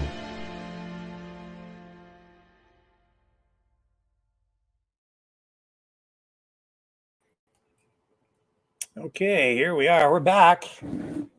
Again, thank you to Kevin for joining us on the program here tonight. He got up in the middle of the night where he's at, 2:45 a.m. over there right now. So I'm so grateful for him going above and beyond, and also to Andrew for joining us tonight as well. That was a great conversation, and those guys always have very positive things to talk about, and that's why I love the V4F organization. People are not that happy though with Justin Trudeau. I didn't really get a chance to touch on this because I was dealing with, these indirect censorship and hacking things, and that was the subject last night. But here's Trudeau at the opening of the Indigenous Games yesterday, and people, the Teflon is wearing off. Listen to the reaction from the crowd as he attends the opening ceremonies. Hello, my friends. We have been waiting for this moment not too We've been happy. waiting for this moment a long time after the 2020 edition of the North American Indigenous Games had to be postponed because of the pandemic. So he's going. I don't know. Next election, I think it's a different ball game. Things have changed.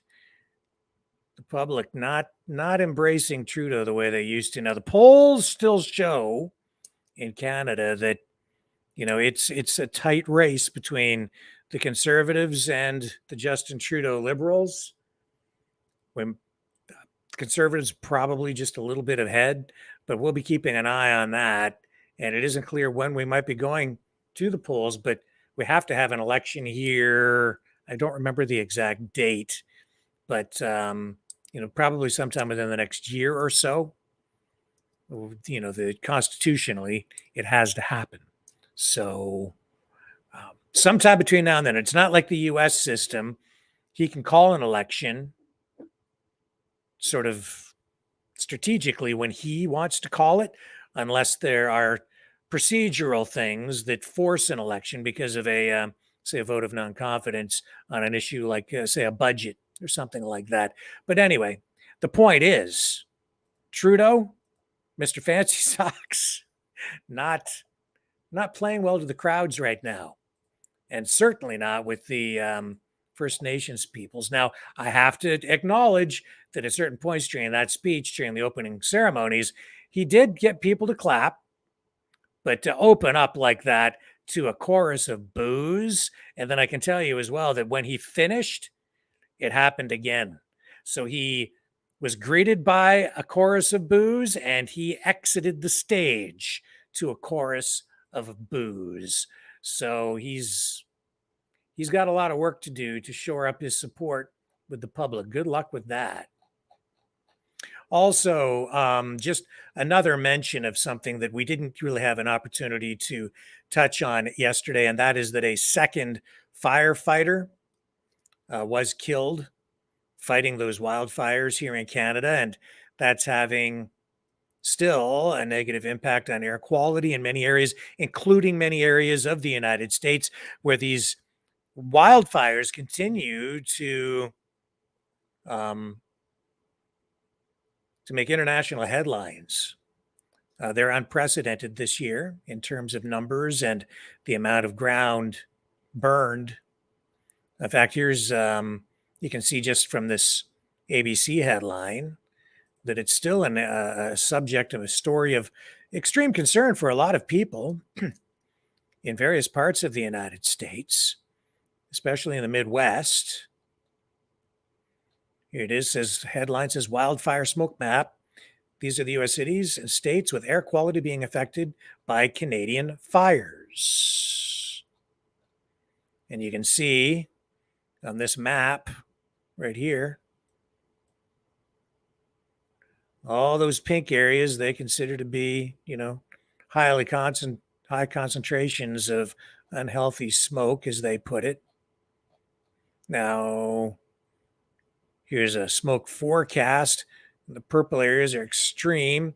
A lot of yellow areas where it says the smoke is heavy.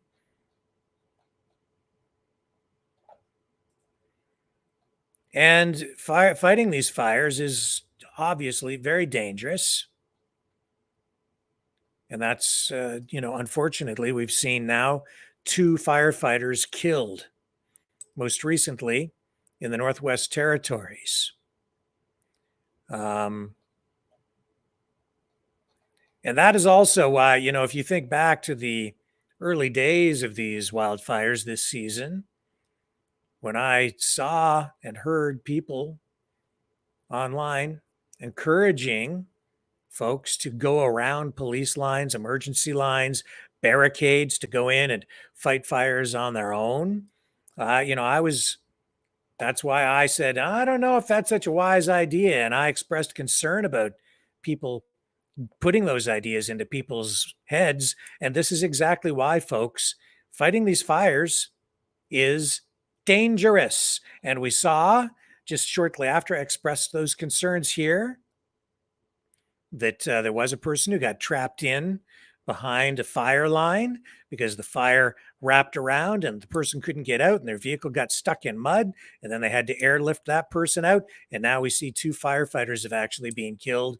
And if you have civilians in there in areas where they have been advised not to go and they ignore these safety warnings, they're putting themselves and others in harm's way, honestly.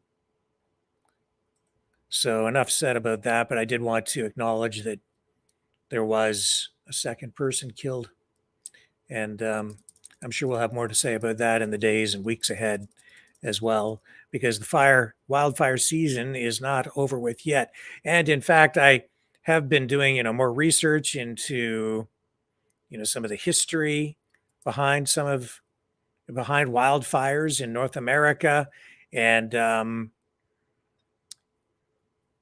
I do want to talk about some aspects of this in more detail, in particular about the way government probably should respond to protect our forestry assets moving ahead into the future. But my guess is the things that I'll touch on in a future episode of Maverick News, future broadcast, my guess is the government won't do any of the things that they should do to protect our forests and people in the way that they should. So as of Sunday, the Canadian Intra-Agency Forest Fire Center had recorded 883 active fires with about 24.5 million acres of land burned.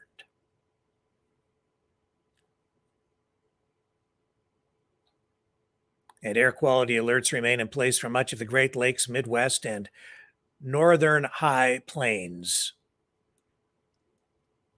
And that's in the U.S. So a Canadian story, but also a U.S. story, because these fires continue to affect people in the U.S., people in Canada as well, people on both sides of the border. Okay, that gets us to 7:54. And let's just go back to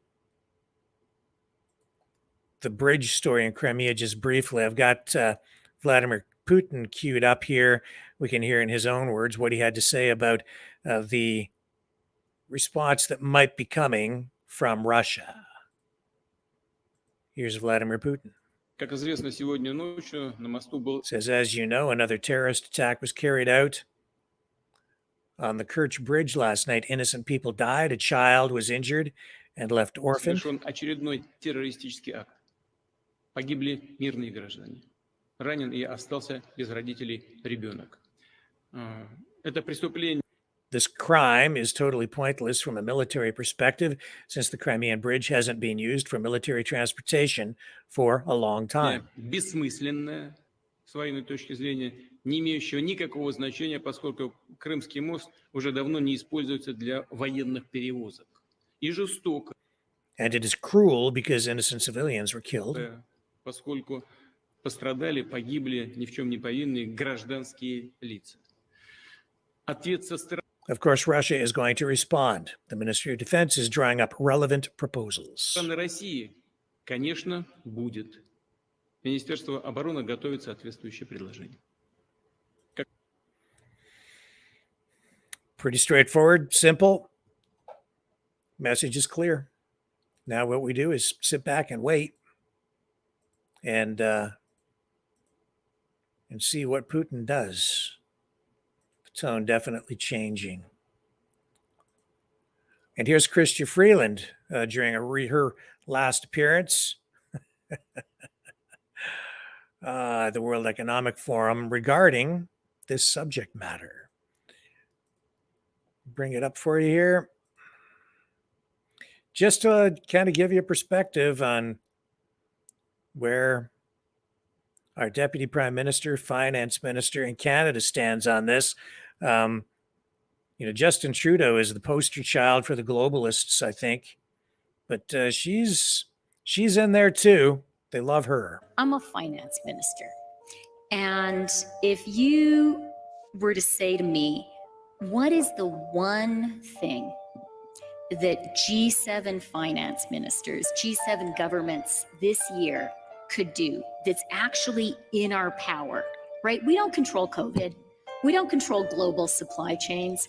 We don't control whether there will be immaculate disinflation or not. One thing where we have some real practical levers is we can help Ukraine win clearly, definitively. And if we do that, if that happens this year, you know it as well as I do, Fareed, that would be a huge boost to the global economy.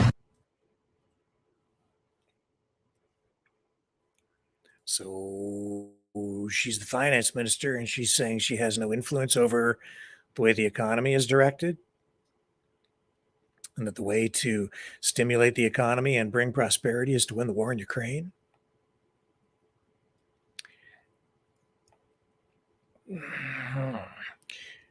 Let's go to the promo that Andrew from Veterans for Freedom made mention of during our interview when we were talking about how people like Chrystia Freeland and the others at the World Economic Forum want us all to eat bugs. We are Mavericks. We say no to the Trudeau and Biden New World Order. And to bugs. Because bugs are creepy and gross. And people should not eat bugs. Maverick News. The world is watching.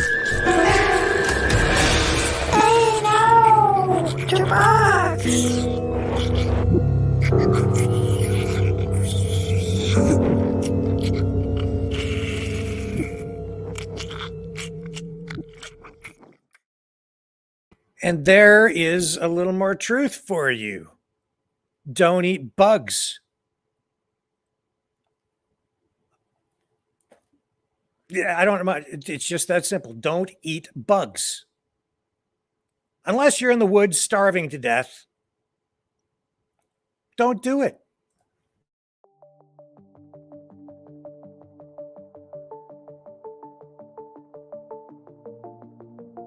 Greetings, brave Mavericks. Our quest for truth continues. We go beyond fake news. Together we expose propaganda. Together we pull others out of rabbit holes. We are maverick thinkers. We are all unique individuals. Defenders of individual rights and freedoms. Credible. Trusted. Grounded in reality. Maverick News. Maverick News. Defending free speech. Free speech. Donate at freedomreporters.com. Do it now. Tomorrow may be too late. Maverick News. The world is watching.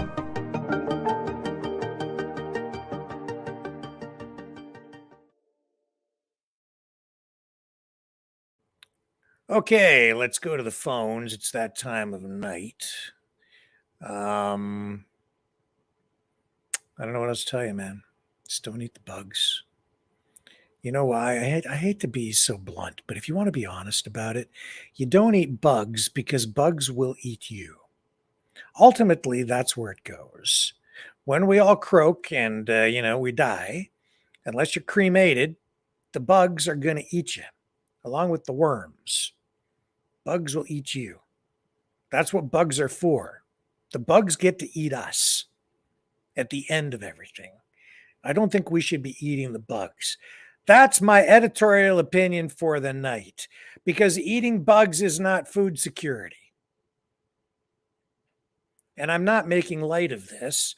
That's honestly the way I feel about it. That's what I think. Don't eat bugs. I am opposed to that idea. I will get the phone line set up. And in honor of Choosy, Sir Choosy, one of our Maverick Knights out there, this is a reminder that we are working toward this goal to exile the Knights of Malta.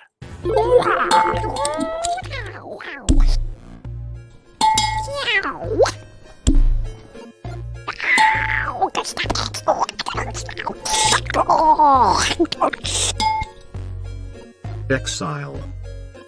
The Knights of Malta. Maverick News. Join us. The world is watching.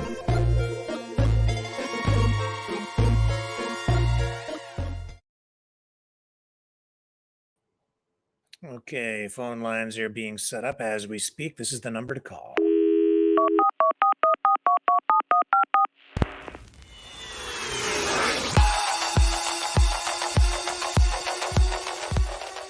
Join the conversation. Call 1-833-975-3733. That's 1-833-975. Free. Speak up. Speak out. Make your voice heard. Maverick News. Fighting for freedom by defending your right to free speech. Be a Maverick. Join us.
Maverick News. The world is watching.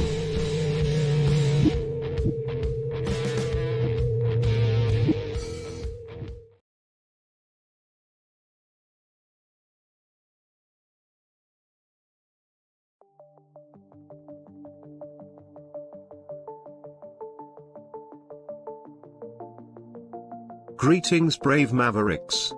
Our quest for truth continues. We go beyond fake news.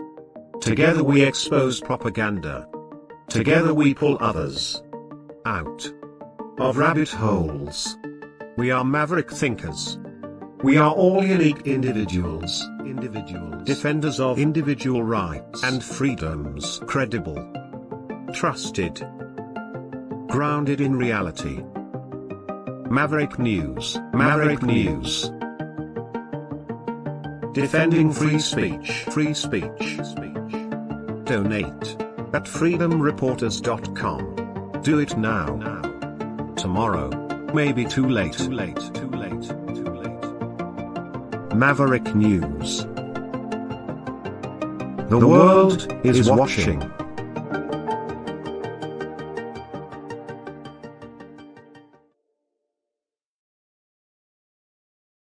Okay, here I am, and the phone lines are ready to rock and roll. So I think you guys are too. And D, I see, is asking if we still do FU Fridays. I lost, stuff's going by too fast. I lost the exact chat message. No, we don't.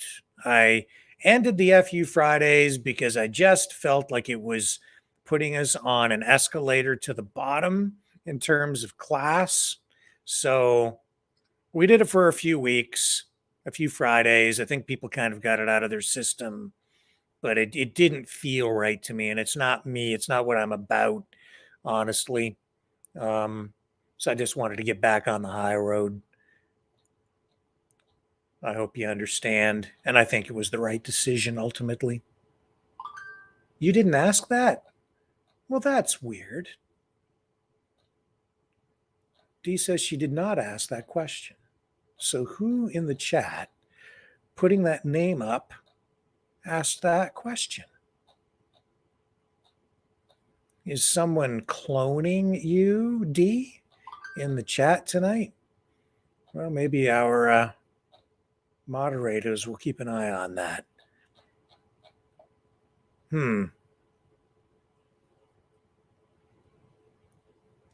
Yeah.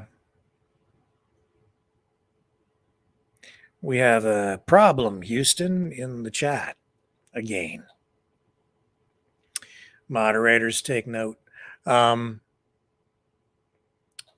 Like kids. Like kids. This is what we were talking about. Anyway, that's not to say that we're going to let that spoil our fun here tonight. Let's go to our first caller of the evening. Let's see who we have on the line. Go ahead. You're on the air. Rick, I just want you to know it was me. I'm the one who hacked Pornhub. I'm the one who hacked the Pony Express. I'm the one who hacked your sister's ass. I'm the one with no class, the one with no ass. It was me. You got the mouth of a South man without a plan to master all your disasters. All right. You sound like Aubrey Cottle's hacking twin. Hacking.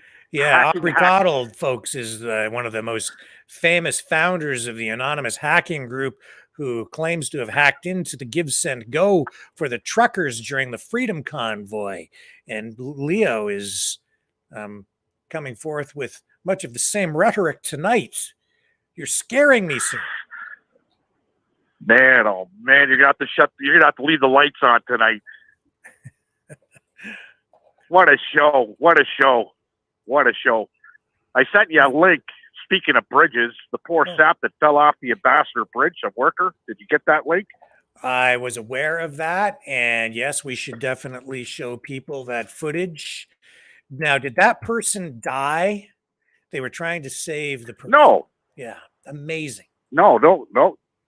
His life was saved. Yeah. And not too many people get to say that. Let's show people the footage. This is amazing. And thank you for sending this over, Leo. As usual, you're right on the ball with this stuff. So this lady, I think her name is Terry George. She was from Detroit. Yeah.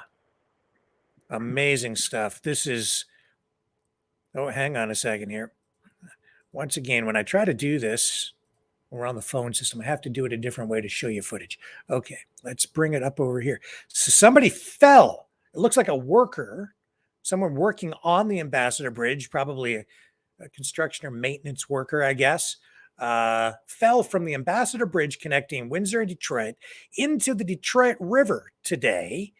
And normally something like that would kill someone because that's a really dramatic. I don't know how high the bridge is, but man, you're way up there. So here we go. Here's the footage.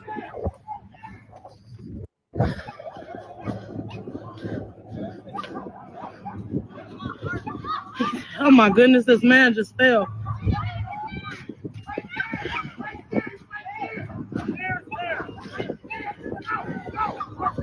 Oh my fucking goodness. We just watched this man fall. Oh, fucking God.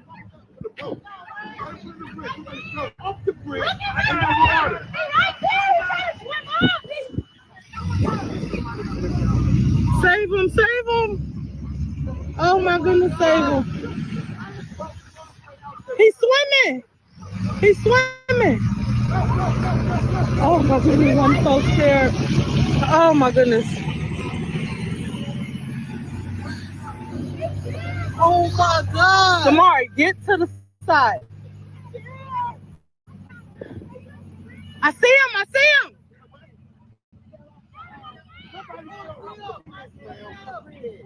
Oh my fucking God. There he go, right there. I see him still. Right there.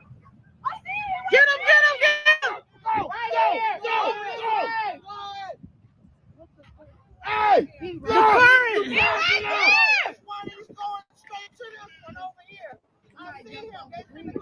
He fell. No, man, he fell. He was a worker. He's a worker. He fell off the bridge. They got him. They got him. They got one. There's one more in the water. How many in the water? It was just one. It was just one in the water. They got him. They got him, man. Oh, Lord. Oh, Lord. They got him. Oh, fucking God. Oh, my goodness. Oh, my heart is beating. We was just saying that. He fell while we were saying it. I'm like, oh, my goodness. Woo. Oh, my goodness. Are they where he's at?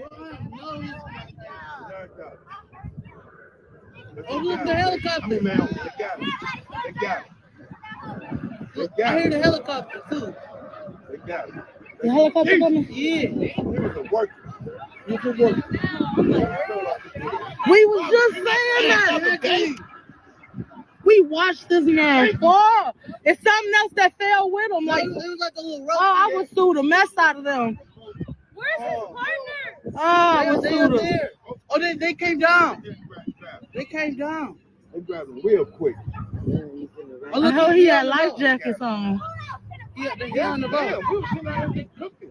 And he got to work on the scaffold. And he fell off the scaffold. Well, we was just talking about it too. Look at it coming down. It's time to go home.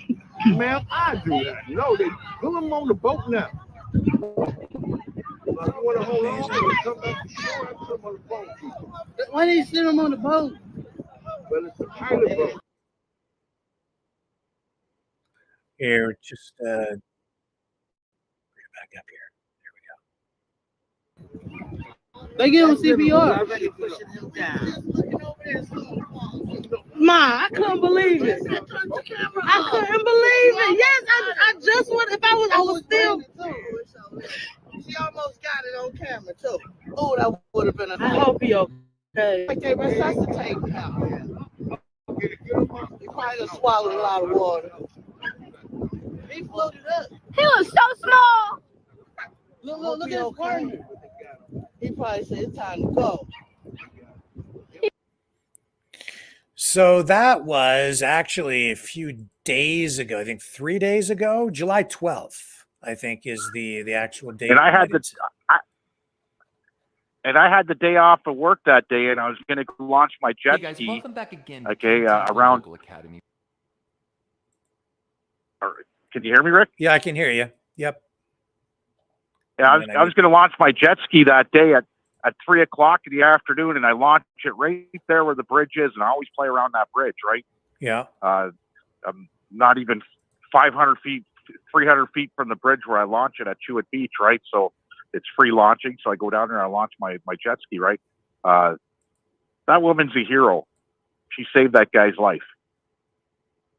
And by the grace of God, that pilot boat was there. That pilot boat, what that does is tows in the ships, the freighters that come through. Yeah. Make sure they're online, right?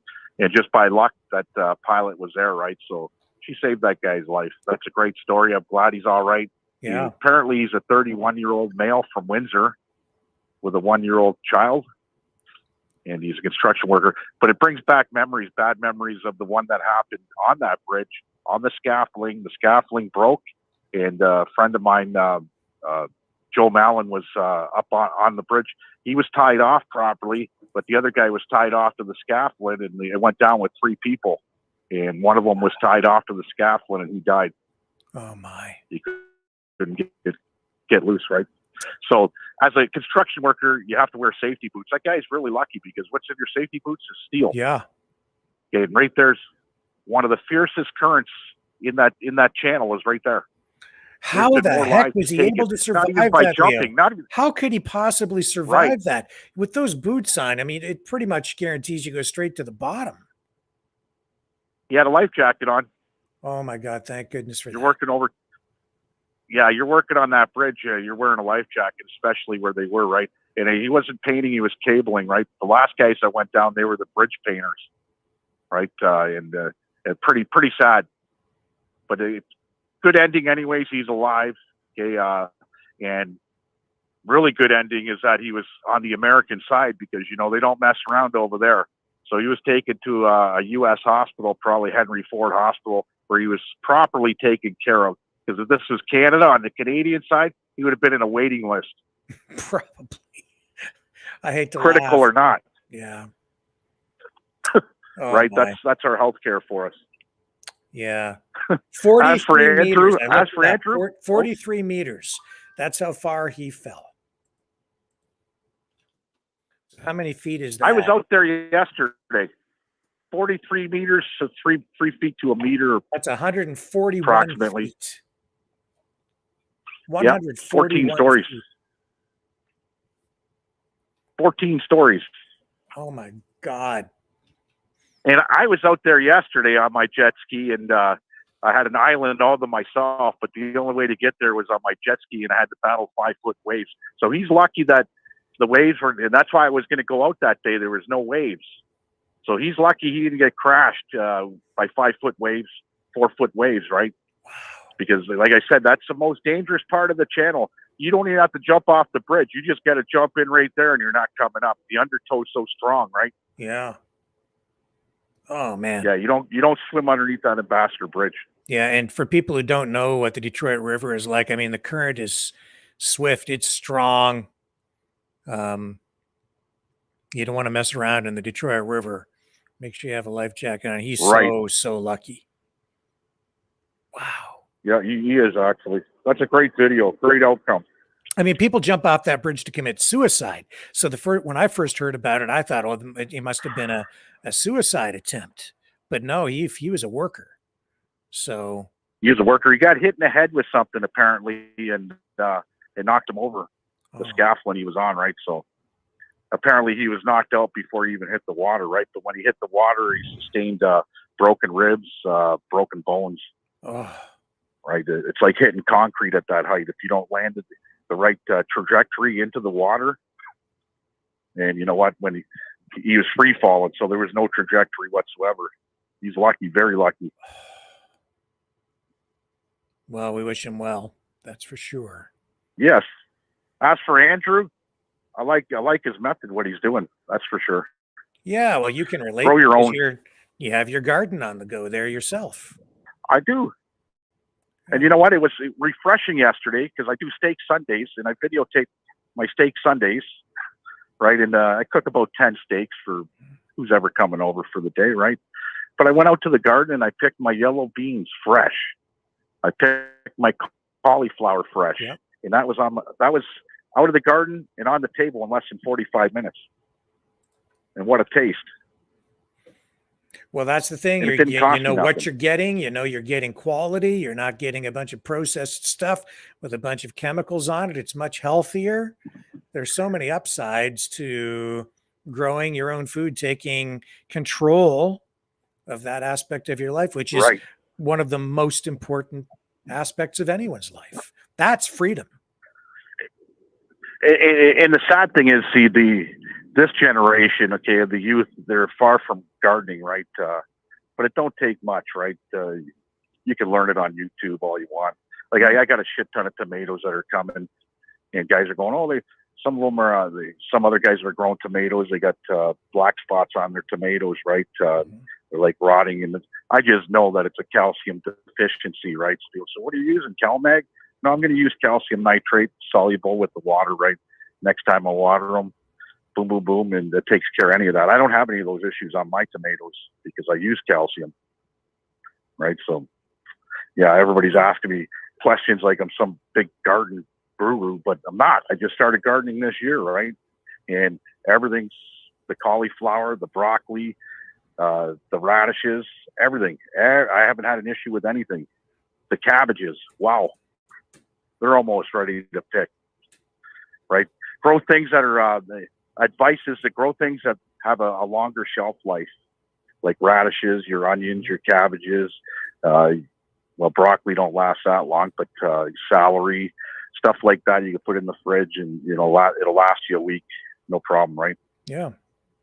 I was amazed what Andrew had to say too about, canning, the canning technique that they use for, chicken and Yeah. that was like good for like 25 years.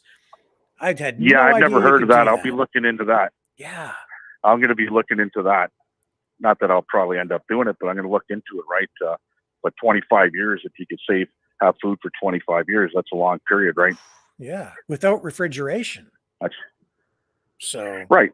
And it don't take much land. That's the funny thing about it. I'm in the city. I'm right in the city. Yeah. And it's funny, my daughter's right next door. So I did put a gate, right? When I put the fence up, I put a gate onto that property, right? So I could just go over and see my daughter whenever I want, right? So I put a garden on her side too, right? So I got 3 gardens going, and I got a shit ton of room to put more.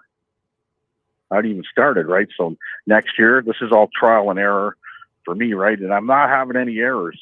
The watermelons, the honeydews, everything's coming up just perfect, right? It's like no issues whatsoever. Well, good for you. So And anybody could do it. You are doing exactly what Andrew was talking about.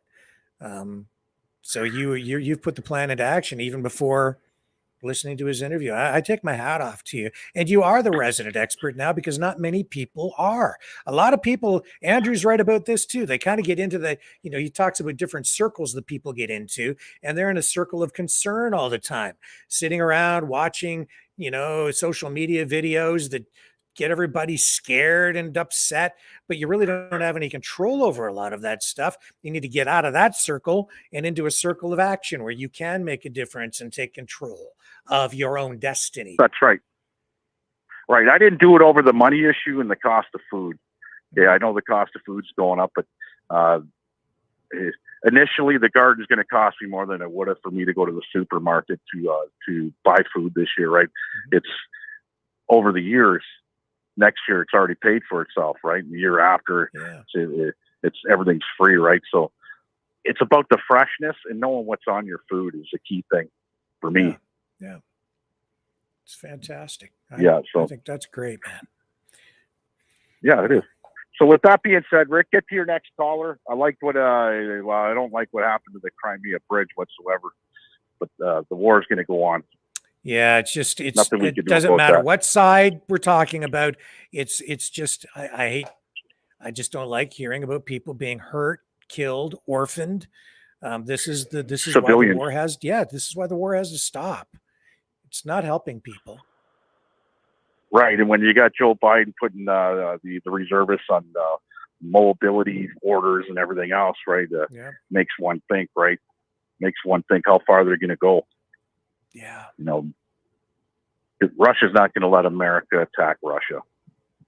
They're going to let NATO attack Russia. As soon as that happens, it's game on, right? Well, let's hope and pray that things don't get to that point. But right now, it's not looking good. It's looking worse by the day. Well, they're making it worse by the day, right? I don't hear one side talking about peace. Yeah.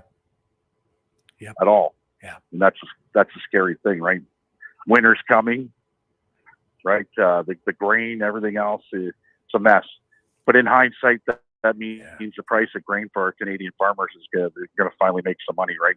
But we're controlled over here by grain prices. But we're going to pay for it with higher prices. I mean, that grain really wouldn't be coming here anyway, I don't think, because most of it goes to other countries, but it still goes into the global market because it's a commodity. You take that out of the market and prices for grain go up everywhere around the world. So we're going to end up paying for it too. That's the thing about this war.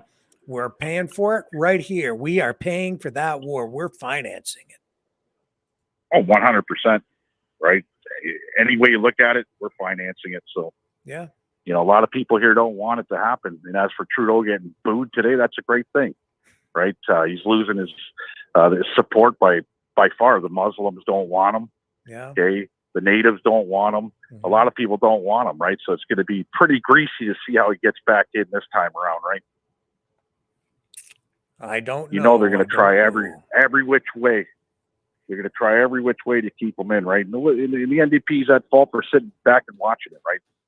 They're letting it go on. So when it comes down to finger point, we know which finger to point. Let's take a look at the most recent poll. So the Conservatives right now are sitting at 35% support. Liberals, 31%, NDP, 19%, the Bloc Québécois at 7%, and the Green Party of Canada at 4%. PPC, are you there? No, they don't. They're not registering PPC in this poll. Yeah, they're at home scratching their asses now. They become the Solidarity Party. I guess, I don't know. Anyway, not even shown on here this time around. But Conservatives out in front, but not by much. See, and this poll is plus or minus, 3 to 4%. So it's really a tie. It could go either way. Yeah, and that's what I find amazing. It's a tie, right? Mm-hmm. My ass, it's a tie. But they're gonna. What do we say? The poll smokers out there that run these polls, EPSU and everybody else, the CBC, they run these polls, right? And that's propaganda at its finest. Yeah, well, they try and tell you that's the way polls are used, is not so much to measure public opinion, but to mold it. It's the way that they phrase the questions and so on. So you can't put a lot of trust in polling these days. They're a political tool as much as anything else. And on the U.S. side, after what we saw with that forum for Republican presidential hopefuls, do you think anything has changed, or are we still looking at pretty much a three-way race between Trump, Biden, and RFK Jr.? Do you think DeSantis scored enough points to kind of get himself back in the race in a real way? I don't know. I think it's going to be Biden Fetterman. Biden Fetterman. Oh my God. Oh my God, Leo. For the win, for the big win, Biden Fetterman. Oh my God. Okay. Right. Yeah, that's the ticket right there. You know what? You're probably the sad thing is you're probably right. It's probably actually going to happen because it's so absurd that can be the only logical outcome from this entire presidential race. Or Biden Mulvaney. I could see a good run there. Yeah, right. That could work too. Yeah. It would probably help his brand. Look what it did for Bud Light. Yeah. Yeah. Well, they want someone, whoever is actually, working as the puppet master, they have to have somebody they can control. So they have to stick with Biden, and they need somebody else in there that they can control too. And people are tired of Kamala, however you want to pronounce her name. I don't know. I think she'll be back, and I don't know if Biden's going to make it. I don't know if he's going to last that long. Me too. I think, unfortunately, death is there for everybody, and it's always knocking on their door, right? And at his age, I don't think he has much longer. He's not healthy at all. No, he's not. Dementia is either going to get him, dementia or Alzheimer's or whatever, right? Or death. Yeah. I don't see him making it. And I'll tell you this: if he does keep the nomination, and if he does get reelected, and he's still the president in the next term, you'll hardly ever see him. He will rarely make appearances because he's on his second and last term, and they won't want the embarrassment because he will deteriorate further over the subsequent 4 years. So they'll just hide him away. I think you might be wrong. I think you might see more of him. Why? It'll be the AI version of him. Oh. The AI version of Joe, and he'll be super smart. Okay. I'm getting these things on Facebook every second thread is something from, have you seen it? If you're a Canadian, you can make lots of money with Elon Musk. It's a scam, yeah, I see right? that stuff. Yeah. Yeah, these fake commercials. Okay, so every second or third, right, these fake commercials, it's all AI. It's not Elon Musk or, and there's one with Tucker Carlson actually advertising for Elon Musk. It's fake. Yeah. Okay, it's fake. And it's like only Canadians can apply and this and that. It's like, give me a break. Have you seen this artificial intelligence well, this AI generated a picture of Trump kissing Hillary. Have you seen that? You know what? I haven't seen it, but you know what? Everything's getting out of hand, Rick, with this AI shit. I don't know what to believe, what's true or not now. Okay, you're seeing these videos, and I think it's the left. It's working for the left. Look at that. I don't know if you can see it or not, but this was generated by, artificial intelligence, because Trump in his Oh, no. in his last speech came out and he says he's not going to call Hillary crooked anymore because he's giving that to somebody else. So now it's beautiful Hillary. I don't know. That was weird. Beautiful. Beautiful. Is it real or not? No, it's not that's real. what I mean. This is people are going to be. This is computer But people are going to be fooled. They're going to fool people, okay, with this AI intelligence. Like I said, the Tucker Carlson one was the best, right? I just, I shake my head going, how many people are going to believe this shit, right? Well, that's why I said last night. That's why I said last night, the people, everybody's focused on Sound of Freedom, fair enough.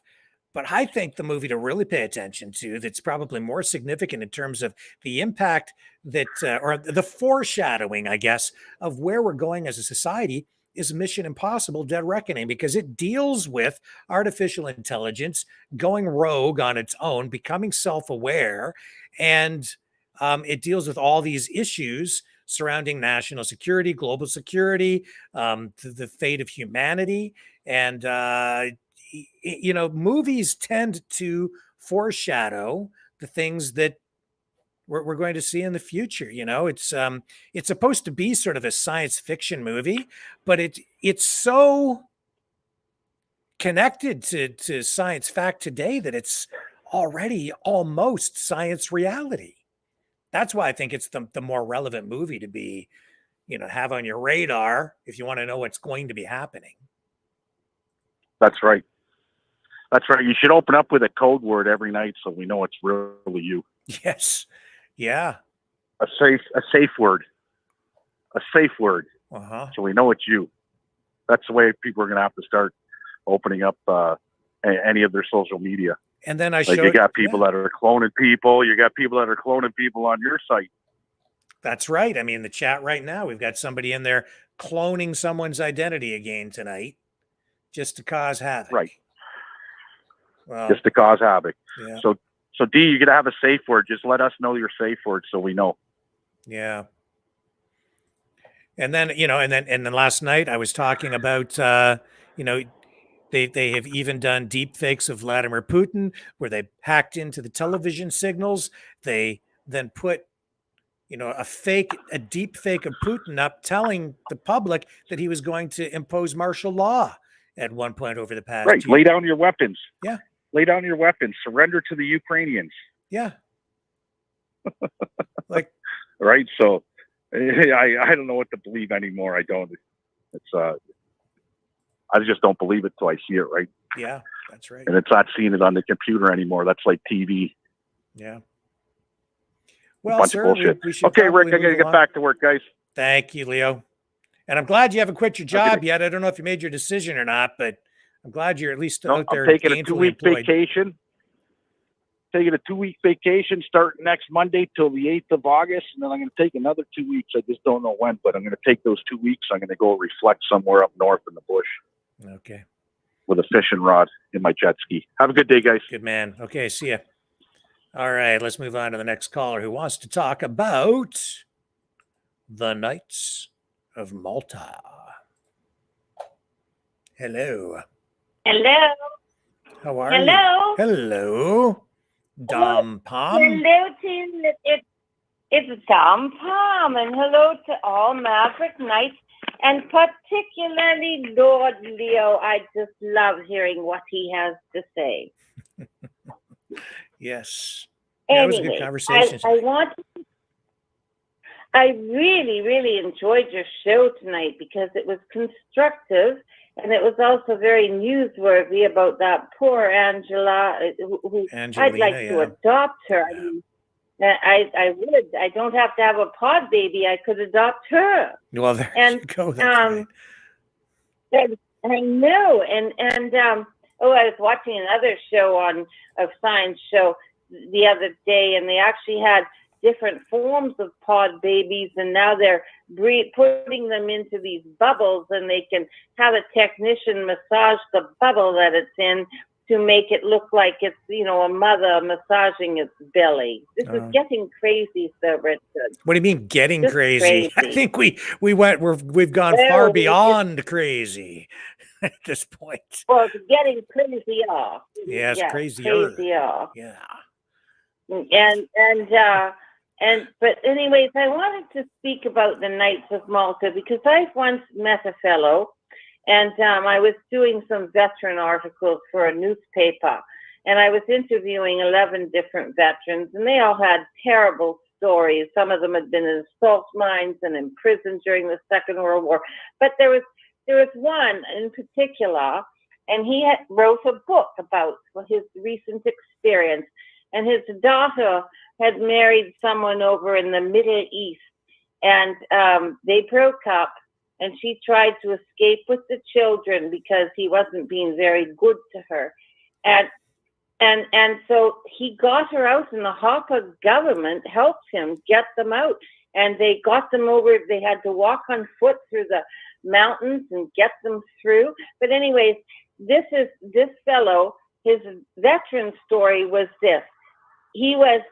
When we're in Germany and posted in Europe, we have firing ranges. I know because I've been posted there. And when you finish firing, you're supposed to pick up collect the empty casings, the empty shells. They're brass shells. And so you always have a deploy a detail to do that. So over the years, we store them, and then you fly them back to Canada. Well, anyways, this fellow, he was a co-pilot, and he was trying to fly back to Canada, and this is in the 70s, and they wouldn't let him land. His plane needed refueling, and they wouldn't let him land in Britain because he was carrying empty casings. And then they wouldn't let him land in Scotland. So they radioed to Ireland, and they weren't going to let him land. But finally, he said, well, we're carrying a case of rum on board. And so Ireland let him land, and they get to refuel the plane. And he was absolutely hilarious. But they do have connections because obviously this fellow did get the government to go in and help rescue his daughter. She had to go over the mountains in I think it was Afghanistan or Turkey, and but he was rescued, and he's got a book, and I can call you back with the name of it because I don't have it now, but I'll have to go back on my old articles that I wrote. But I mean, so they obviously do have a lot of clout. Well, thank you for sharing the story. Yeah, and I'd like to see more gardening shows. I mean, that 4 Veterans guy, well, both of you guys that you had on tonight, they're so brave. Mm-hmm. But I'd like to hear more. I've been gardening all day, planting herbs. I think herbs are incredibly, they keep you healthy, and we should use them in every dish that we cook. Yeah, yeah. Well, you know, I'm certain we will be talking about food security more in the weeks and months ahead, of course, because it's important. And we'll get Andrew back on here to talk more about it because, you know, what he's doing is new. Leo will be talking about it. It's a positive, constructive thing people can do on their own to take control of their destiny. You know, so many people, they don't know what to do. It really is just that simple. And I've said that, you know, I don't really get into gardening, but I try to be as self-sufficient as I can be as well. I fix things around here as much as I can without calling in professionals. I work on my own car. I fix my own stuff. I try not to go any deeper into debt than I already am. And that's how you kind of stay out of the clutches of the government and the debt monster, you know? I know. And I heard herbs are the remedies that you can do, the skin ailments that you can help to heal. I had lip cancer, and they took a biopsy, and I had this big lump on my lip. And then somebody gave me a hemp cream to put on my lips, and it took it away. Really? Yes. And so what was it that was on your lip? It was lip cancer, because when I was a reporter, I used to be sort of a shipping news type of reporter, and I was always out on boats in the ocean, and the sun was extra harsh out there, and I would come back with all these lip burns, and even though I had chapstick and lipstick on, it didn't it didn't protect enough, and they didn't exactly have lipstick with sunscreen in it back then. And so I had this big lesion on my lips, and they did a biopsy on it. I've got photographs of it, and it was about half an inch long and about a quarter of an inch high. And it was, first of all, it was red, and then it went black. And so I went in for the biopsy, and it was horrible. And then someone gave me a hemp cream, and it had lemongrass in it as well, and beeswax, and it was something I put on my lips, and I used to get cold sores too, not only on one side but on both sides, and I've never had a cold sore since. So there are things that even, I think even in the I bought this one of these little Dell books that you used to be able to buy at gas stations and drugstores, and it says biblical foods, and they go through the herbs, and they go through the olives and all the benefits of biblical foods. And so I actually looked it up. I bought a Bible to cross-reference it, and I said, by golly, this is a lot of truth in that. And it says, then I found this verse that said, there's a cure for everything in the form of a plant or a herb. Well, there's so much truth in that, and that's us kind of getting back to basics, isn't it? With herbs and natural medicines. And it's so concerning to see what the government is doing in Canada with these new rules that will make it difficult, if not impossible, to get our hands on natural remedies unless they're very expensive, kind of putting all the power and the profits into the hands and pockets of the big pharmaceutical companies again. Any thoughts on that? Oh, yes. I think everybody should start growing things. And I think that I would like to see you do a show with that fellow you had, the Veterans 4 on there. He mentioned a fellow, I think his last name was Cross, who did urban gardening. And so many of us are living in cities, in condominiums or apartments. And I'd like to see more about how we can be more resourceful and by growing things on our deck. And so I'm just going to watch tonight how to plant potatoes, because I had some that sprouted and I know nothing about that. But I'm just getting prepared, because I think we are going to go through a period that is going to be very challenging. No doubt about that. So tomorrow night, we're going to have a healthcare special on. So we've got a big show for you tomorrow night. I'm trying to remember the name of the guest again. I'm sorry. He was the gentleman who was on the phone with us the other night, who is a healthcare advocate, especially for the elderly. Do you remember his name? I've got it all set up. I have to find his information again. A healthcare advocate? No, I don't offhand. I watch every show, but He's from Phoenix, Arizona, and he's I believe a pastor. Yeah. I remember that show. Yes, I'm sorry, his name just slips my mind because I've got so much going on here. I spoke to him on the phone. He's going to be here. I know people were excited by what he had to say, and when he phoned into the show, And so I said, well, we have to get you on as a special guest. So tomorrow night we're going to do that. And oh my goodness, I cannot remember the gentleman's name. Well, I do know a lot about Chaplain. I do Chaplain know. Paul, was it? I don't know, but I'll tell you, I do know a lot about what's good for the skin because I spent 25 years manufacturing skincare products. Yeah, it was Chaplain Paul. It's Chaplain Paul. also- Chaplain Paul. That's who's going to be on tomorrow night. Chaplain Paul. Powerful Okay. stuff coming from him. I'm sorry, I didn't mean to interrupt you, but I'm so excited to get him on tomorrow. But I'll throw it back to you. Go ahead there, Pam. Well, I spent 25 years manufacturing products. So every time I looked up an ingredient, I went into PubMed to find out the studies. Mm-hmm. And, you know, I used to fly around the world to attend conferences.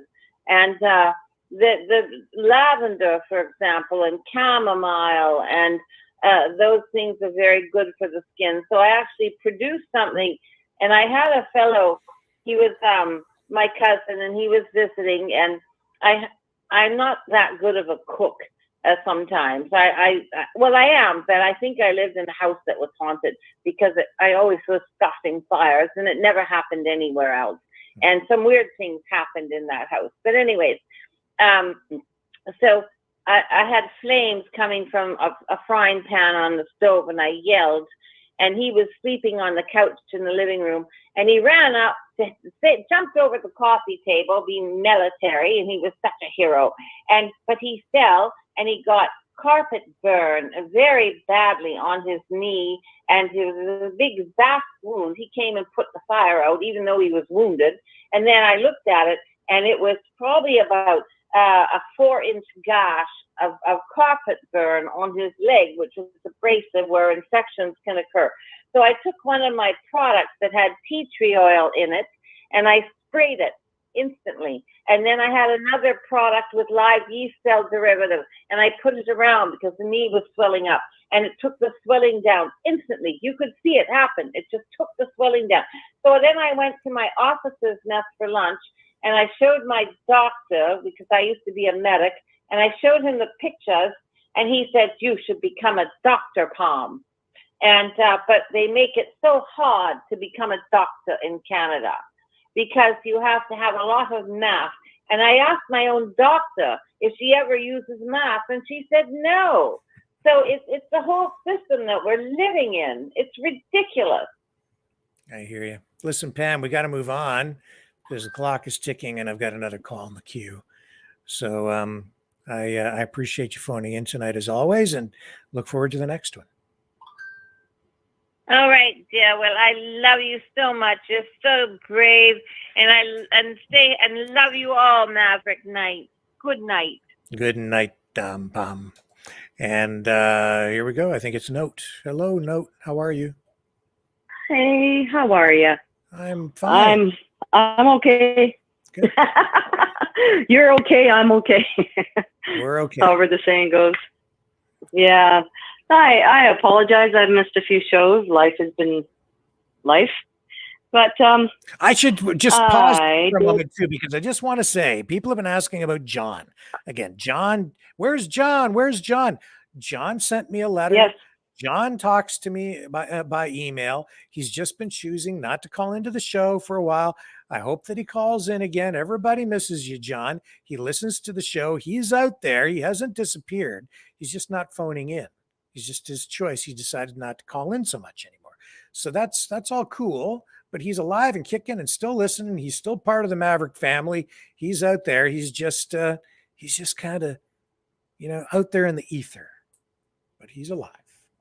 Just putting your minds at ease. We're chatting. But go ahead there, Note. Yeah. Shout out to John. We do miss you. Yeah. We hope we hear back from you soon, and hope you're doing well, sir. Yeah. So yeah, I did see The Sound of Freedom. Mm-hmm. And not going to say much about it right now, because I'm looking into stuff. Because like I said, when I watch it, I'm going to be looking through some different lenses, and I'm starting to see some different stuff.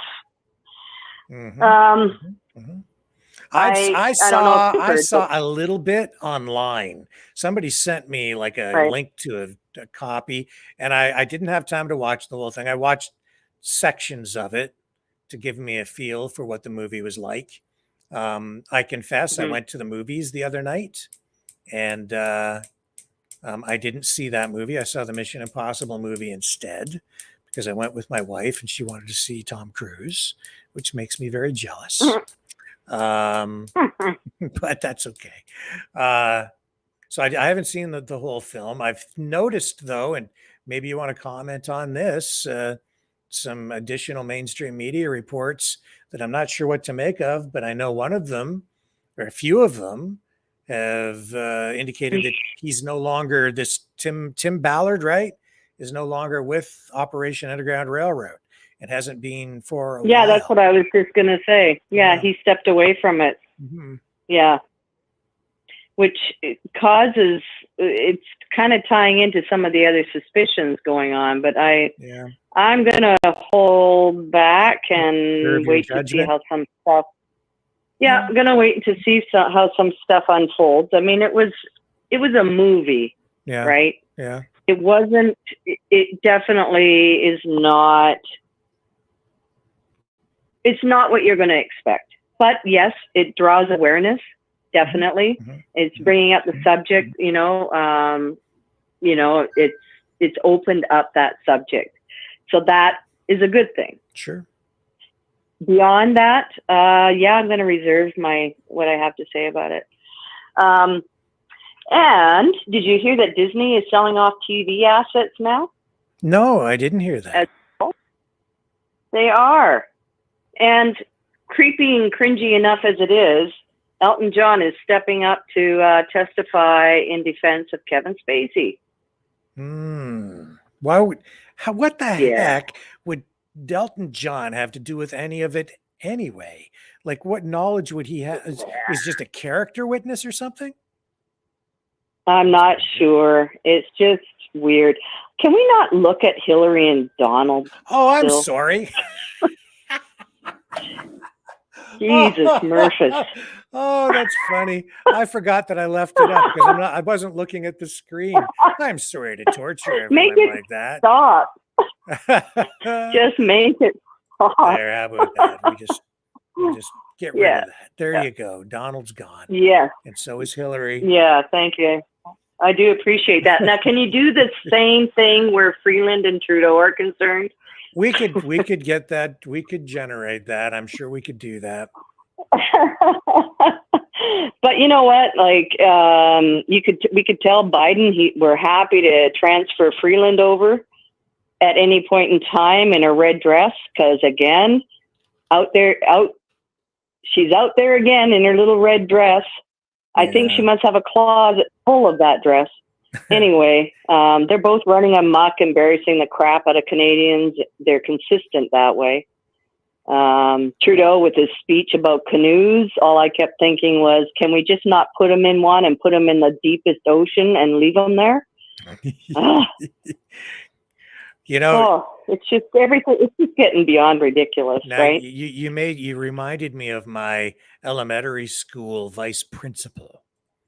Oh dear. I don't know if she's still alive. Maybe I shouldn't say anything about this. Should I say it or not? It's not like a terrible. It's your show. It's a fact. It's just a thing that the vice principal, as long as I went to school, wore the same outfit to work school every single day. Never anything different. The exact same outfit. I've never met anyone since then who ever did that, but was the exact same outfit. I don't know how you do that. But I don't maybe either, she had multiple, maybe she had a bunch of the same outfit, but she would come every day wearing exactly the same ensemble. Never changed. Right.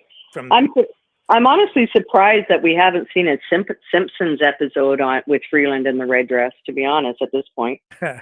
I don't think she's popular enough or well known enough in the United States for that to happen. Yeah, well, I wouldn't coordinate that word with her. Yeah. But yeah, I mean, it's just getting ridiculous, isn't it, though? But you know what? Yeah. I used to, I had a property that I worked very hard on, and I turned it into a wildlife sanctuary. And I had I was given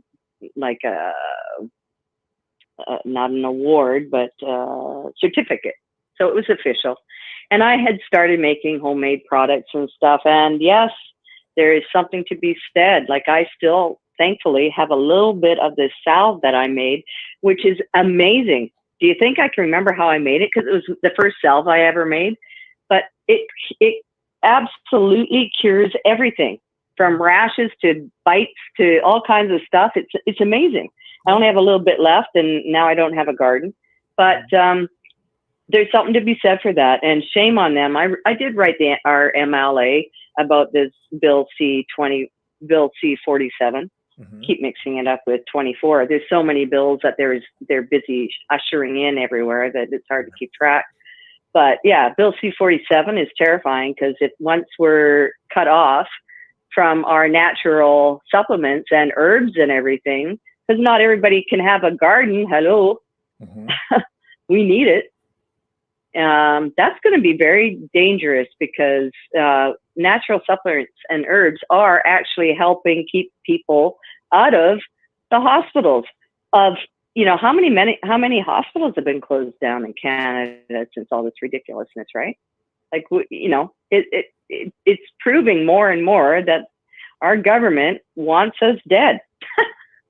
I mean, that's a pretty clear message lately, right? There's just, like, between all the bills that are going against citizens, there's nothing helping us, really. I'm not aware of anything positive in any of their bills at this point.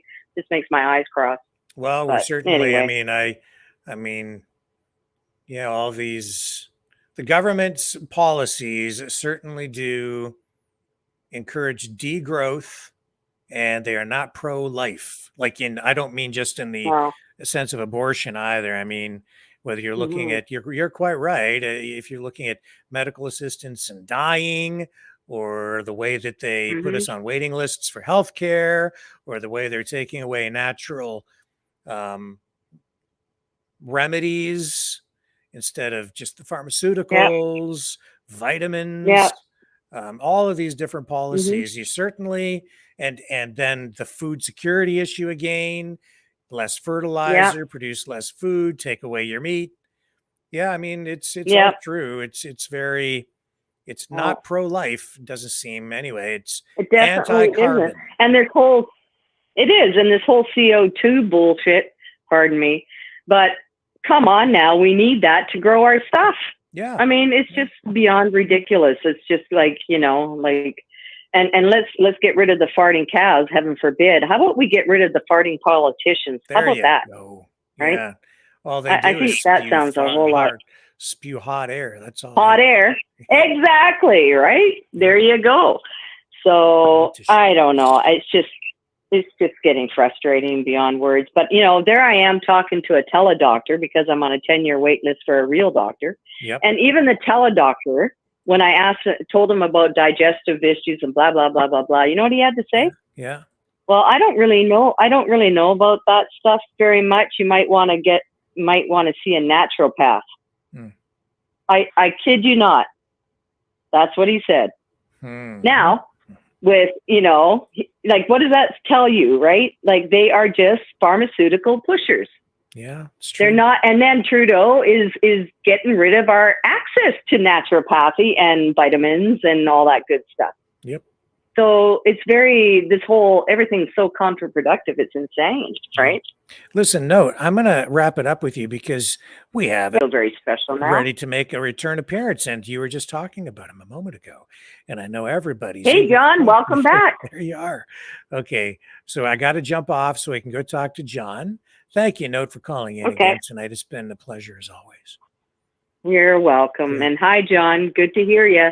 Have a good night, everyone. Okay, see you, Note. And there he is. He's the man. He's back. The one and the only John. Hello, sir. Someone reads me. I'm playing the ponies, man. You know, I play the ponies every night except Wednesdays and Sundays. Everybody's missed you so much. Me too. I listen to every show, Rick, while in the background, and a lot of good people on this show. And I like listening to the talking callers, and I like listening to you, and very informative. And I'm not much. I'm a shy guy. I don't like to be, you always see me at the back of the room, I don't know. You were a regular caller for for so long, and you were becoming a big part of the show, actually. And got nothing against you, Rick. No, I know, but you're funny, and I love it when you call in. It's this AI shit, everybody's tracking everybody. It's not safe anymore. Even my ponies, I see. You just don't want to be associated. I used to dial in my ponies, I used to dial in all my ponies. I used to dial in. Now they cut that out. They say you have to use internet, and I know why, because they log.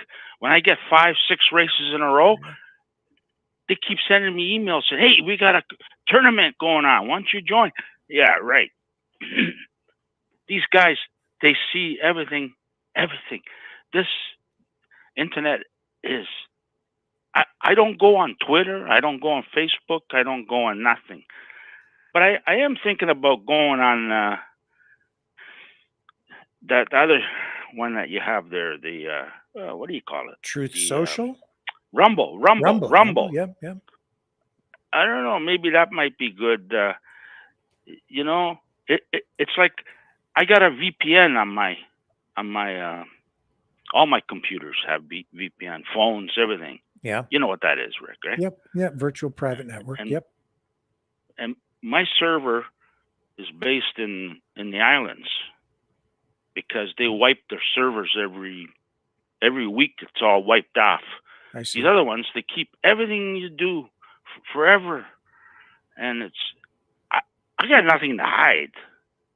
I'm not, but I like my privacy. And when you call in, everybody's listening. Not these people. I don't mind you people on your show. It's all these other people. You talked about it last night. Yes. Scary shit. This world is scary shit that we live in now. What? I mean, those people listening, if the CIA and the CSIS and the RCMP or if they want to listen to the show, have at it, because we're not saying anything here that we shouldn't be saying. Like, I'm not anyway.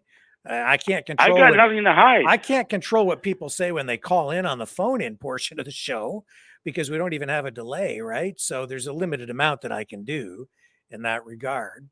But for the most part, we're pretty well. I work. Bunch I pay my taxes. So, yeah. I'm not a criminal, but I deal strictly cash.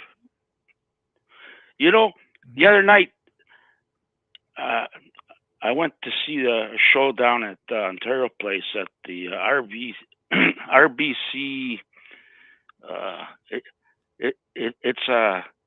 It's right next to the Budweiser stage. It's another concert venue outside, and I went to see. They're on the radio all the time. They're from Denmark.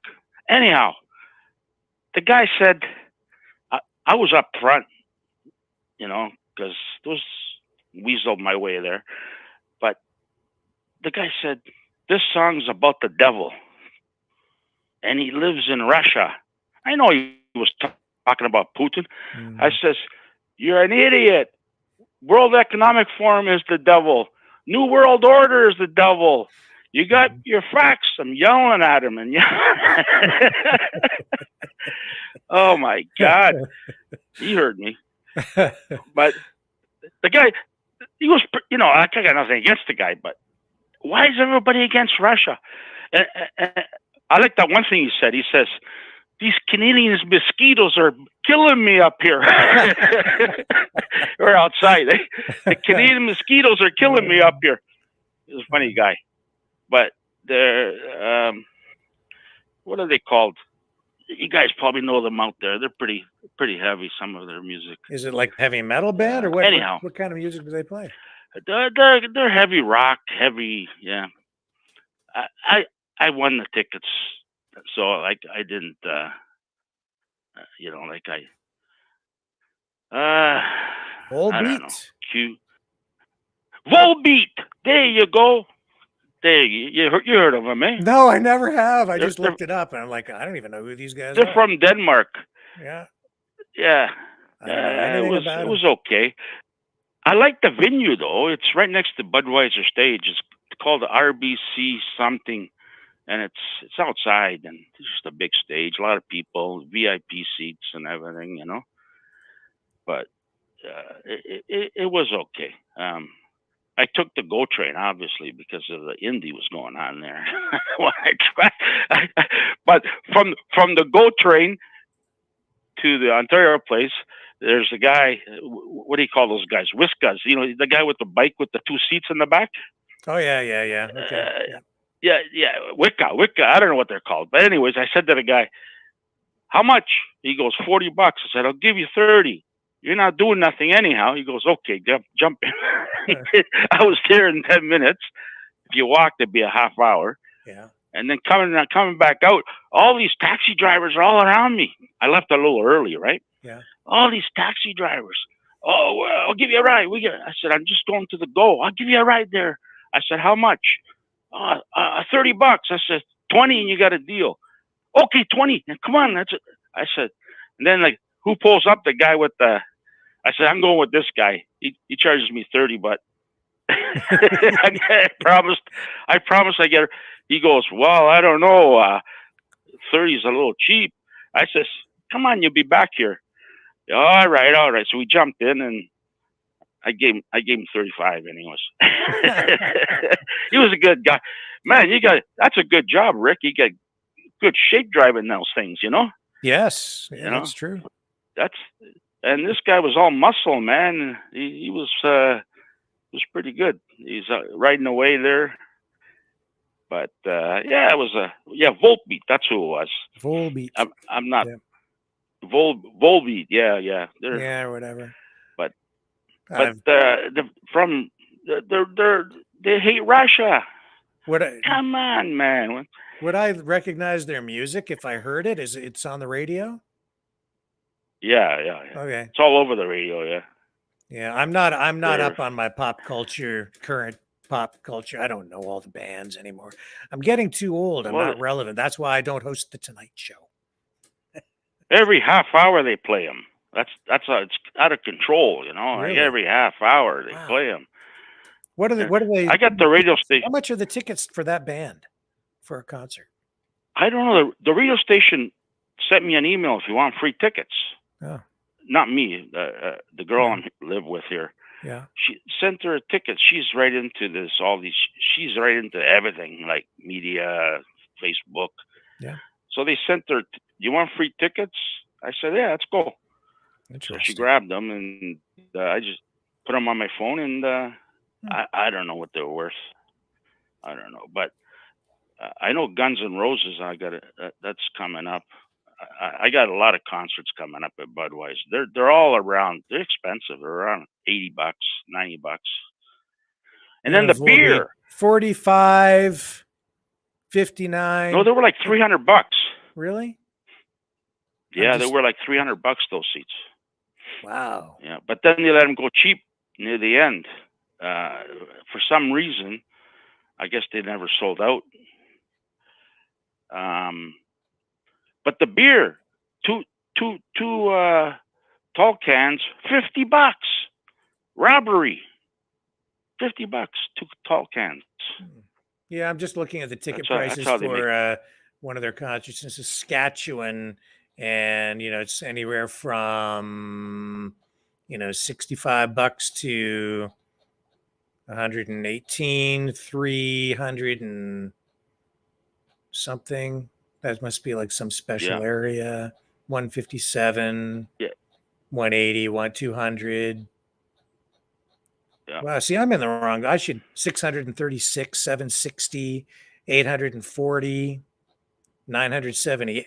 Who the heck pays that kind of money to see a concert? I ran into this girl there. She was on the other side of the fence. I was in the fence towards the stage. She was behind, and there was a big roof where she was. She had a tag.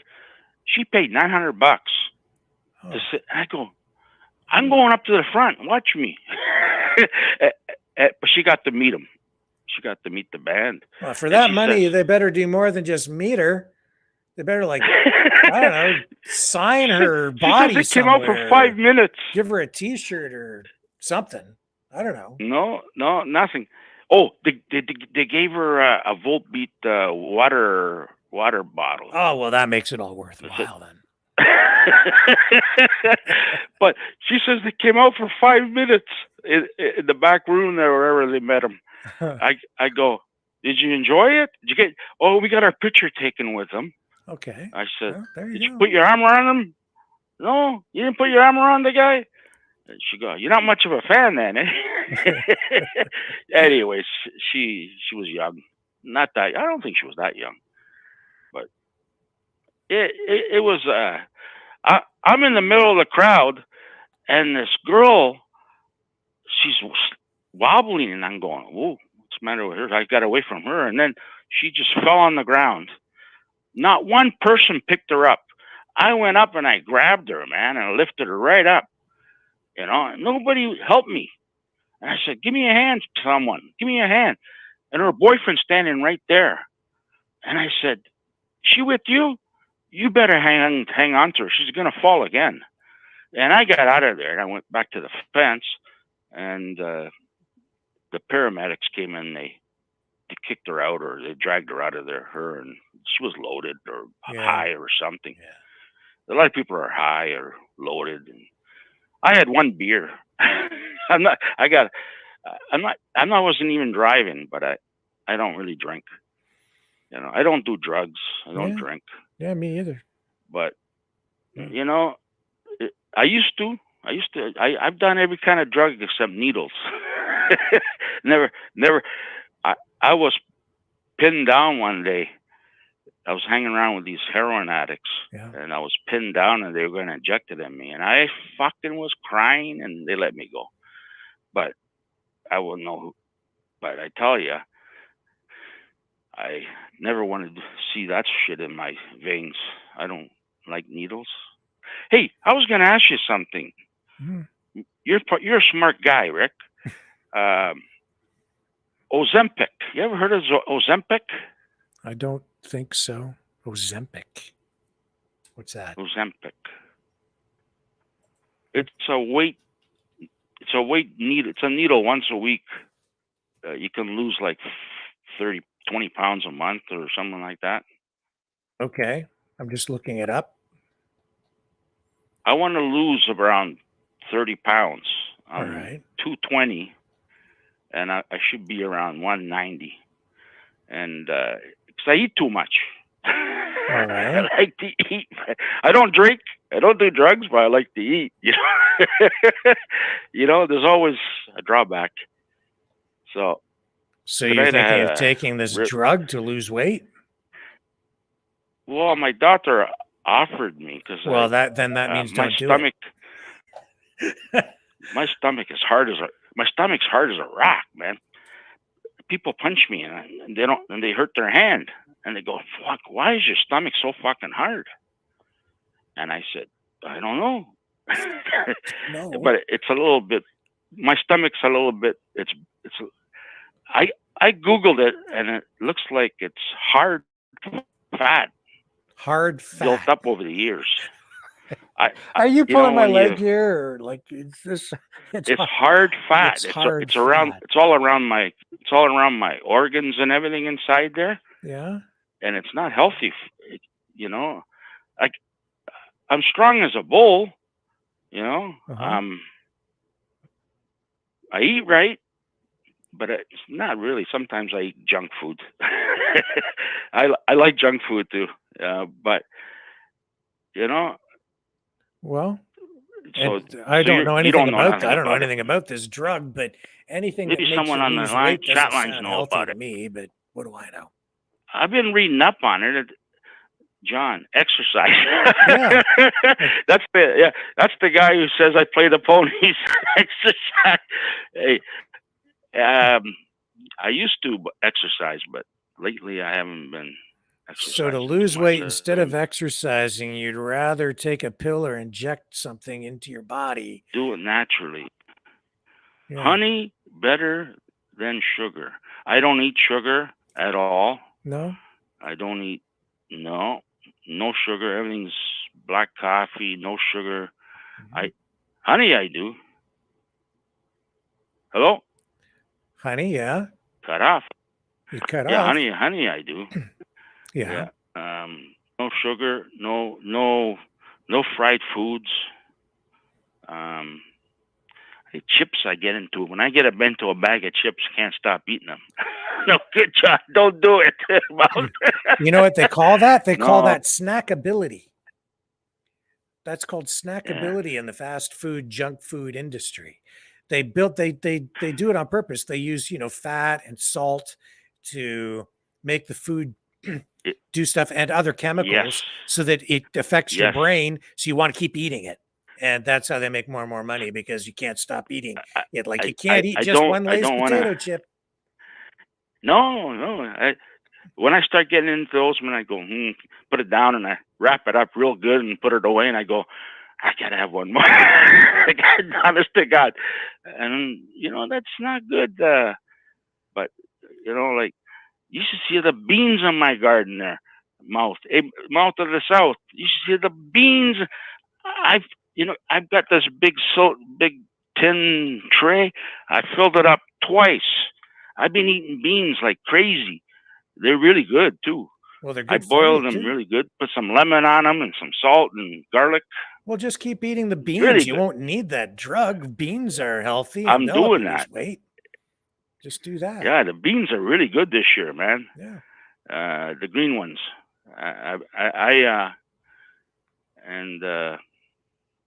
That's about it. Tomatoes are coming up, but I don't grow a lot of stuff, but I should.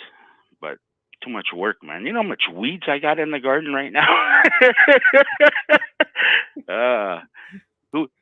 I need a Chinese gardener to pick all those weeds out of the gardener. I saw my neighbor. We don't really have dandelions in the neighborhood right now because it's sort of almost past the season. But just a couple of weeks ago, I saw a couple of my neighbors actually. They get out there and they actually dig each dandelion out of the lawn, and like I'm like, wow, like what a waste of time. I'm like, I can't do that, man. Like I'll go out and I'll cut them with my lawnmower so that you don't see them.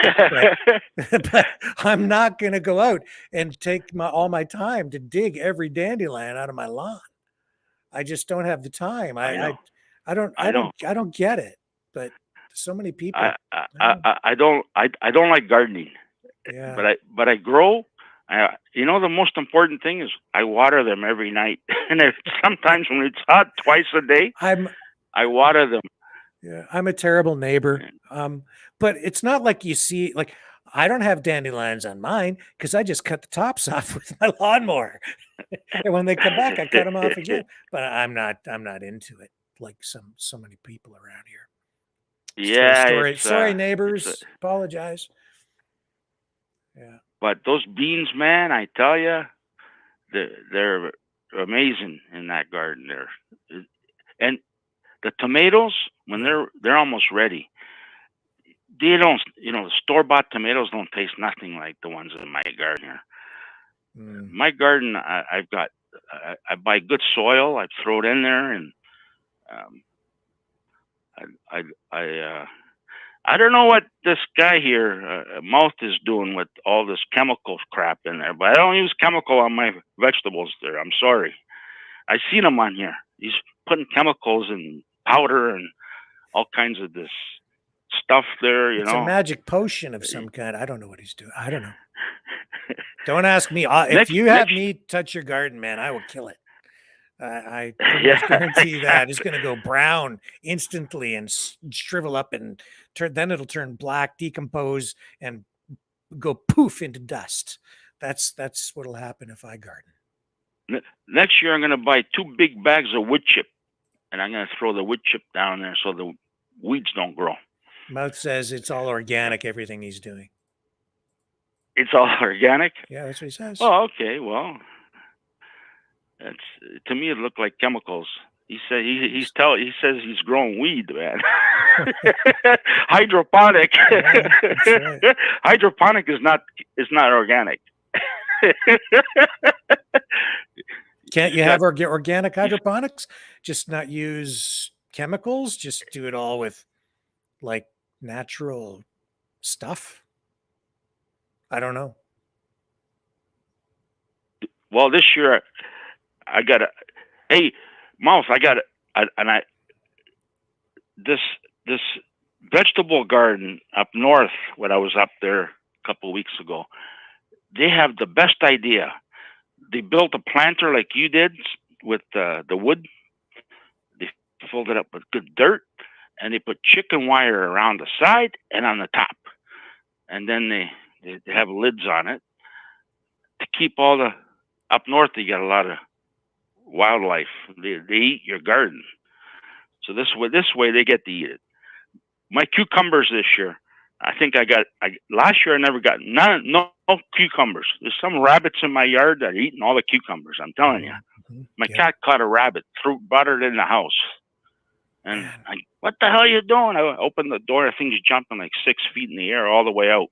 We have so many rabbits around here, man. Wow. So you can't grow a garden, like they eat it all. Yeah. I tried one time unless to you grow a built garden this, and the rabbits got everything. Yeah, unless you put this chicken wire fence all along the side and the top. Yep. And you got to build it so you can't get in. Yeah, so I have a better idea. I'm just gonna trap the rabbits and eat the rabbits. And then because what happens is they go and eat all the neighbor's garden stuff, and then I eat the rabbits. So they raise the rabbits on their gardens, and then I harvest the rabbits. How's that for a plan? I go to a grocery store and they got rabbits there in the meat display. Eh? Yeah. I haven't had rabbits since I was a kid. I don't even remember what it tastes like. My cousin's dad, he used to breed rabbits, and they used to breed like wildfire. You should see them all. And he eats a lot of rabbit, but I don't eat rabbit. I'm sorry. They look too cute for me. Do you know how much a rabbit costs to buy at the grocery store? It's like $24 a pound. I could imagine. $24 a pound. I just looked it up. No. It's right here on Google. Price per pound, $24.20. Chilled, $24.20 for frozen. Depending on the size of the rabbit, it can be as low as $19.98 per pound. Huh. I'll just trap all these rabbits and go into the rabbit business, and then I can retire. Because a rabbit is worth $30 to $34 per rabbit. That's the average cost of a rabbit. Is that right? Yeah. That's expensive meat, man. Yeah. I had no idea. Oh, well. What time is it? Okay, I'll let you go. But, okay, John. How many months of the year have 28 days, Rick? 28? Is it one or two? Two. They all have. Only February's got 28 days. Yeah, one But month, they all only 20, but they all have 28 days. It's a but trick they all have question. 28 days. Thanks for I you like got telling me. little kids that. You got me. You got yeah. Hey, Oh John, well. thank you for calling tonight. Everybody missed you. So I especially missed you. I love having you on.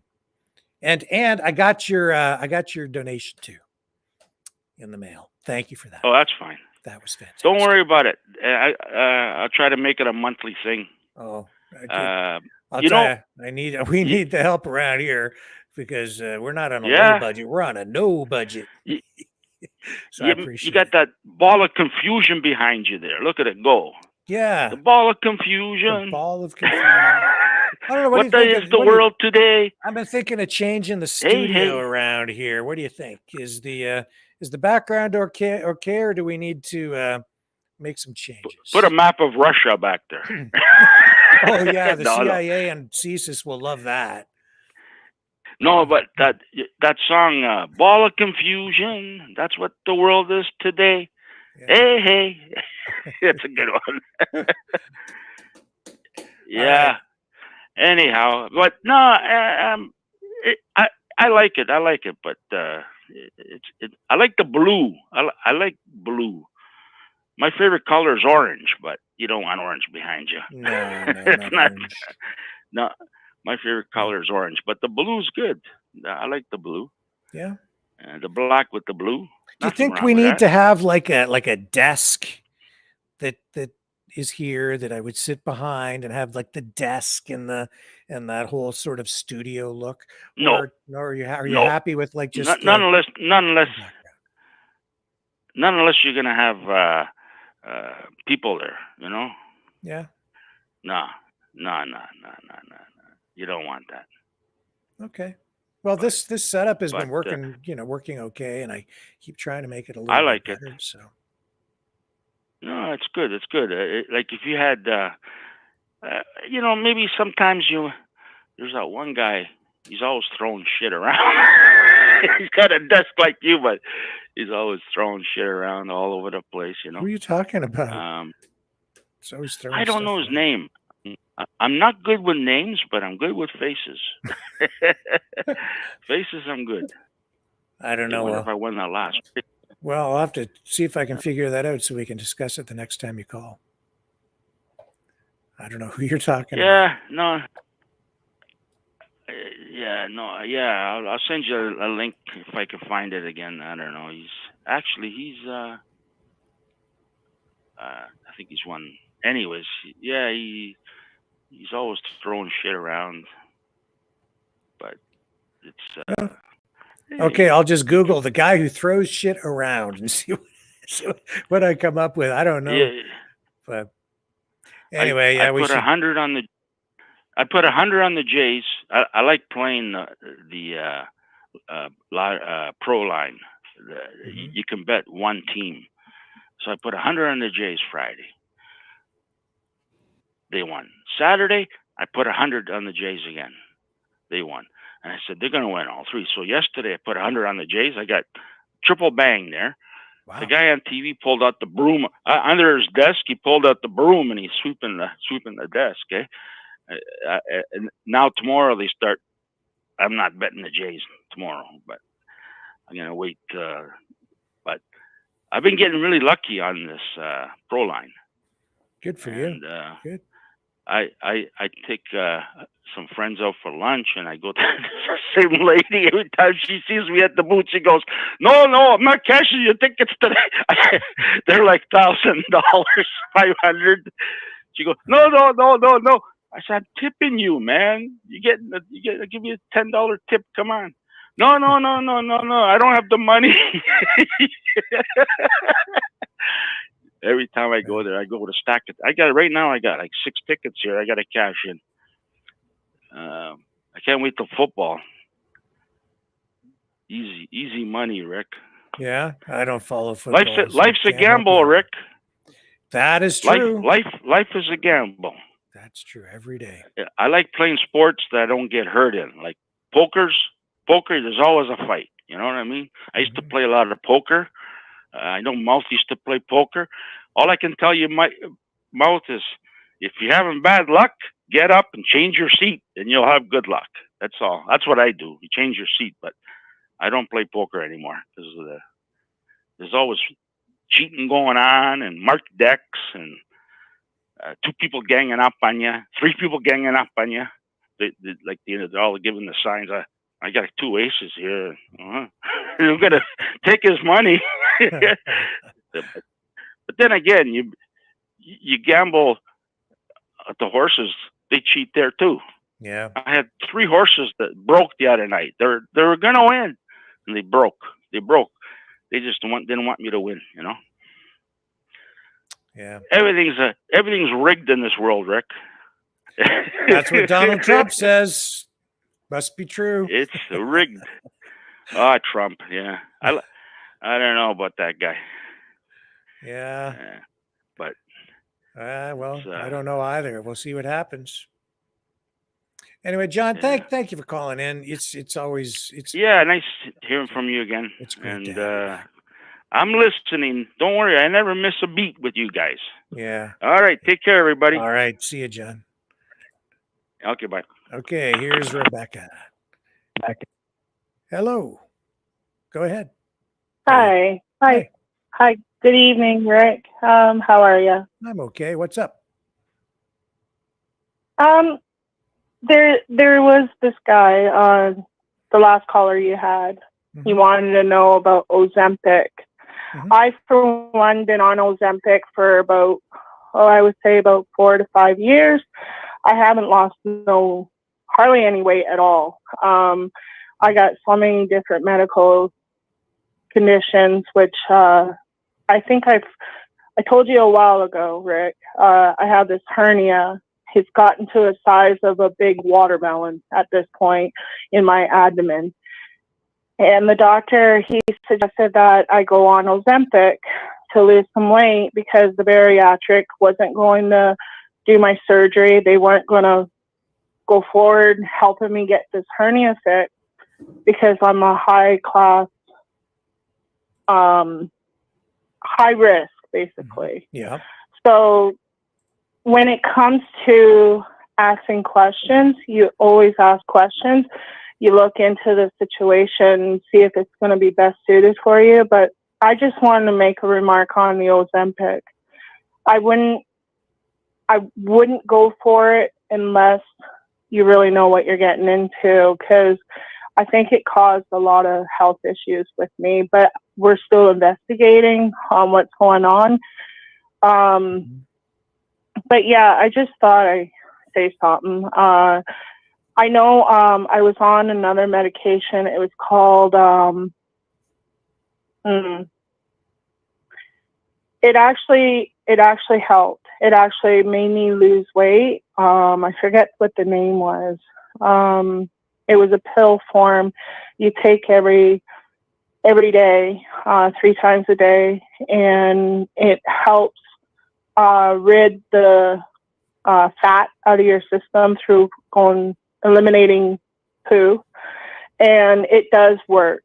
I highly recommend it because if I can remember the name of it, it's been a while. But yeah, I can't take it right now because I'm on so many different medications, and I feel that it's just one way of doctors taking your money. They're making money off of these products, and I witnessed it. They treat you totally different. They think, well, they know it all, but I don't know. At this point, I don't trust doctors too much right now. So, yeah, when it comes to healthcare and that, I think Canadians are being gypped. There's a lot of things that the doctors overseas, and they tend to use your past as in a crutch to just basically, what is that called? They basically try to point you out to say you're not worthy enough to have the surgery, or your past is holding you back from having it. And that's something I don't understand. Sure, I might have had a bad past, but it shouldn't stop me from achieving being healthy. Mm-hmm. But yeah, I feel that since COVID was a part of the slowdown on surgeries and that, but I got lost in the system basically. Not difficult to do. So many people fall through the cracks. No. Yeah.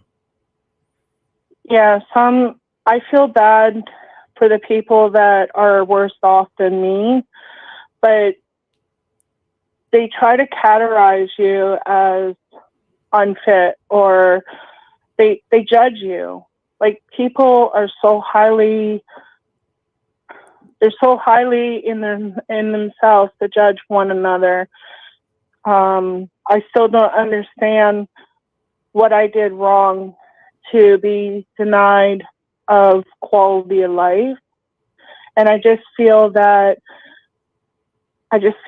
so depressed and so alone without having any answers. And it's just, I'm basically in medical distress because the hernia, they got me on a synthetic, it's like weed, but it's controlled by scientists or whatever. It's a controlled substance.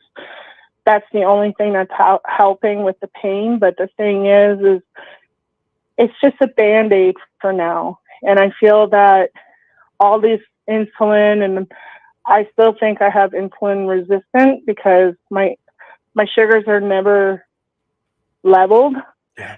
They're always up and down. I mean, I've had the lows where I felt like crap and I thought I was going to go unconscious because I couldn't get my sugars up high enough. And if you take too much insulin, it makes it a lot harder. And if you don't eat right, like, I can admit, I sometimes grab maybe a few chips or chocolate or whatever. I'm guilty for that, yes. But the thing is there's just no control. So yeah, I just thought I'd just say something about the Ozempic because it hasn't helped me, but maybe it will help another person. I don't know. Well, I'm sure that, it's what you've said might help somebody out there. It's always difficult to know what to do. So it's always nice to be able to talk or hear from somebody who's had some experience with something like that, right? Yeah. And sometimes it helps to reach out and learn from other people, like, I've learned quite a bit out of the journey I've been on since the last time I talked to you back in August of last year. I actually was talking about my son. Things are not so great with him either. It's like a spin cycle. It's just like you think you're going straight, but then you're taking a turn, Yeah. It could be going good or could go bad. I'm tired of being on the roller coaster. I'm tired trying to please everybody. And it's just, honestly, it's exhausting. It's mentally, physically, emotionally exhausting when you got family against you and then you got your medical team, like, they're not working with you. And I lost a lot of support. I lost my mom just this past year in March. I'm sorry. And it's okay. I never really had a chance to, get to know my mom because of the past we had. And sometimes it's easy to talk about, like, it's easy for me to talk about it now since I've come to terms of what needs to be done. But the thing is people are so distant from one another. Why is your family not around you? I don't understand.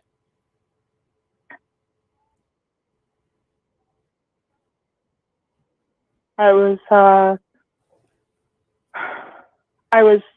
RAPE when I was 8, and then I was sexually abused when I was 10 and a half until I was 16. I held a lot of grudges against my mom. And because she didn't protect me, she didn't help me through the whole ordeal of what I was going through. She didn't believe me. She thought her men I was after her men, and it wasn't true, you know, and I feel really bad because if I wasn't the one to speak up as a kid, like I've told many people what happened in my life and that, and a lot of them didn't know, but then a lot of them knew, like teachers and that knew that something wasn't right. So it's the choices that people make in life that makes it hard to understand. And with my mom, she never told me my real dad. I don't know my other side of the family. I'm completely lost. I don't have no one to turn to now. So if I go to a doctor right now and if they ask me, Rebecca, do you have support? The only support I really have is my daughter and my husband, and that's it.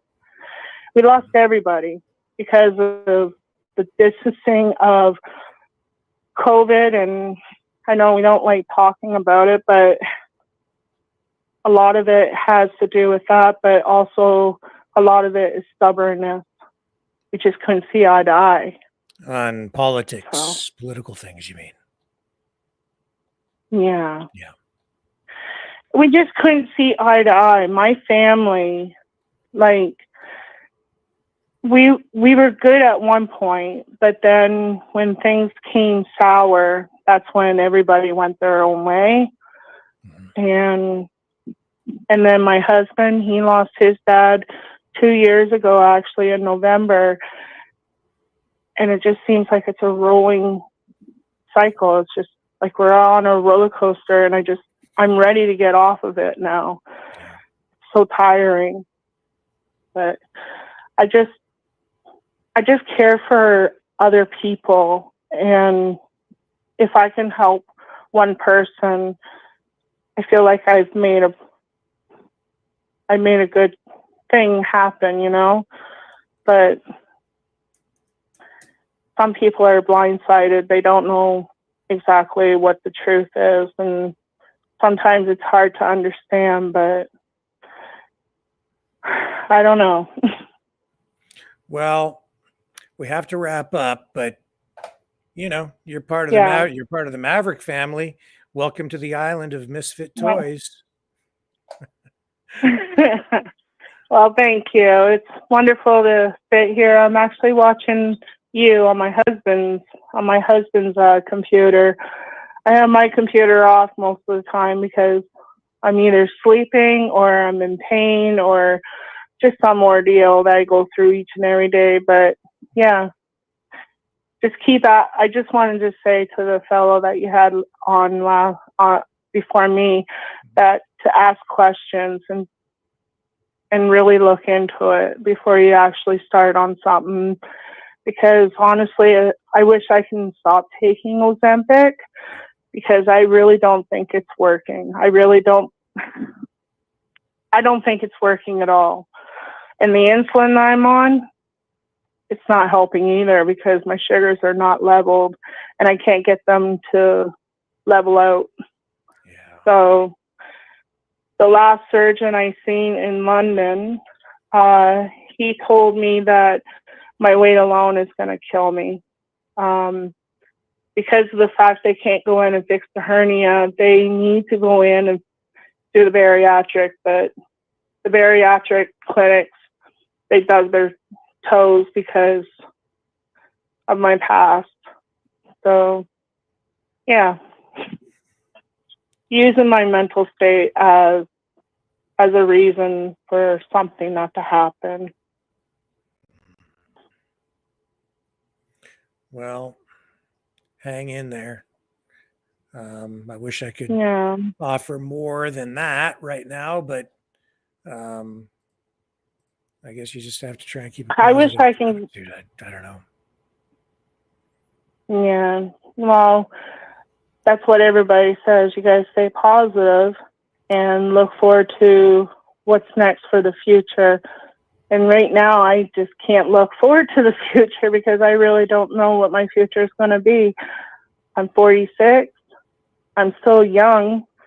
I want to start walking. I want to start getting healthier, but the only thing that's holding me back is the hernia and the weight of it hanging on my stomach. We even tried to get a new doctor, and there's nothing around. And since we're registered on the Canadian government site, I checked out that we can't look for a new doctor until we either fire our doctor or we run risk on losing our doctor, because I need him for my medication, because if I quit it, everything's going to go downhill. Yeah. So I don't want to risk that. So I wish things were a lot easier. Well, that just Life is should just not easy. show our American viewers that the Canadian healthcare system is not everything that it's cracked up to be. No, it's corrupted. I agree. My husband says it's corrupted, and honestly, I feel like it is. Our health cards, our OHIP, it's nothing. You think that you're covered for a lot of things, but a lot of things they either take away or just the other, before I let you go, just the other week, I was watching TikTok, and there was someone on there that was saying that the government wants to take away herbal stuff, like stuff that people are actually taking, herbal stuff, like vitamins, that kind of thing. Yep. They're trying to take it all off the shelf. They don't want us to take it. And that is sad. If I knew that there was a choice on taking herbal or taking something that's better for you, I would take it. But since I'm on all kinds of medication, I don't want to run the risk on complicating things, if you know. Oh, yes. Yeah, I But understand. I do understand. yeah, a lot of things are happening, and it's really scary when you watch the war and you watch everything that's going on. I don't have TV, so I don't watch the news. When we watch you, that's about, we get our information from you or from other creators. But honestly, the American people need to realize that we're kind of in the same boat, and it's not funny at all. Our government is failing us, and honestly, it's sad to silence the Canadians. Sad all around. Yeah. But anyways, I'll let you go and Thank let you close down your show.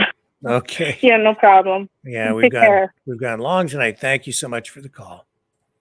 And just a reminder, and we could use your help. I've got to recharge that phone system. And honestly, we just don't have the funds. So if you're inclined, you can support the show at freedomreporters.com. We really do need your help right now. And that is the truth. Freedomreporters.com. You can also donate at maverickdonations.com. That's the Give, Send, Go. And this one here takes you to a PayPal donation page. You can also donate through the Rumble Rants over on Rumble. And those are the three ways to do it. So thank you so much, everybody, for hanging in there and taking in the whole show tonight, which, is a long one. We've gone almost 4 hours here tonight. A big thank you to Kevin Michelizzi for that report and interview straight from Crimea. And a big thank you to Andrew from Veterans for Freedom and his information on food security and gardening and community gardening and bringing communities closer together and securing a future of freedom through food security. So thank you so much. I will be back tomorrow night, same bat time, same bat channel at 6 p.m. Eastern Standard Time. Thank you, everybody. Catch you on the flip side.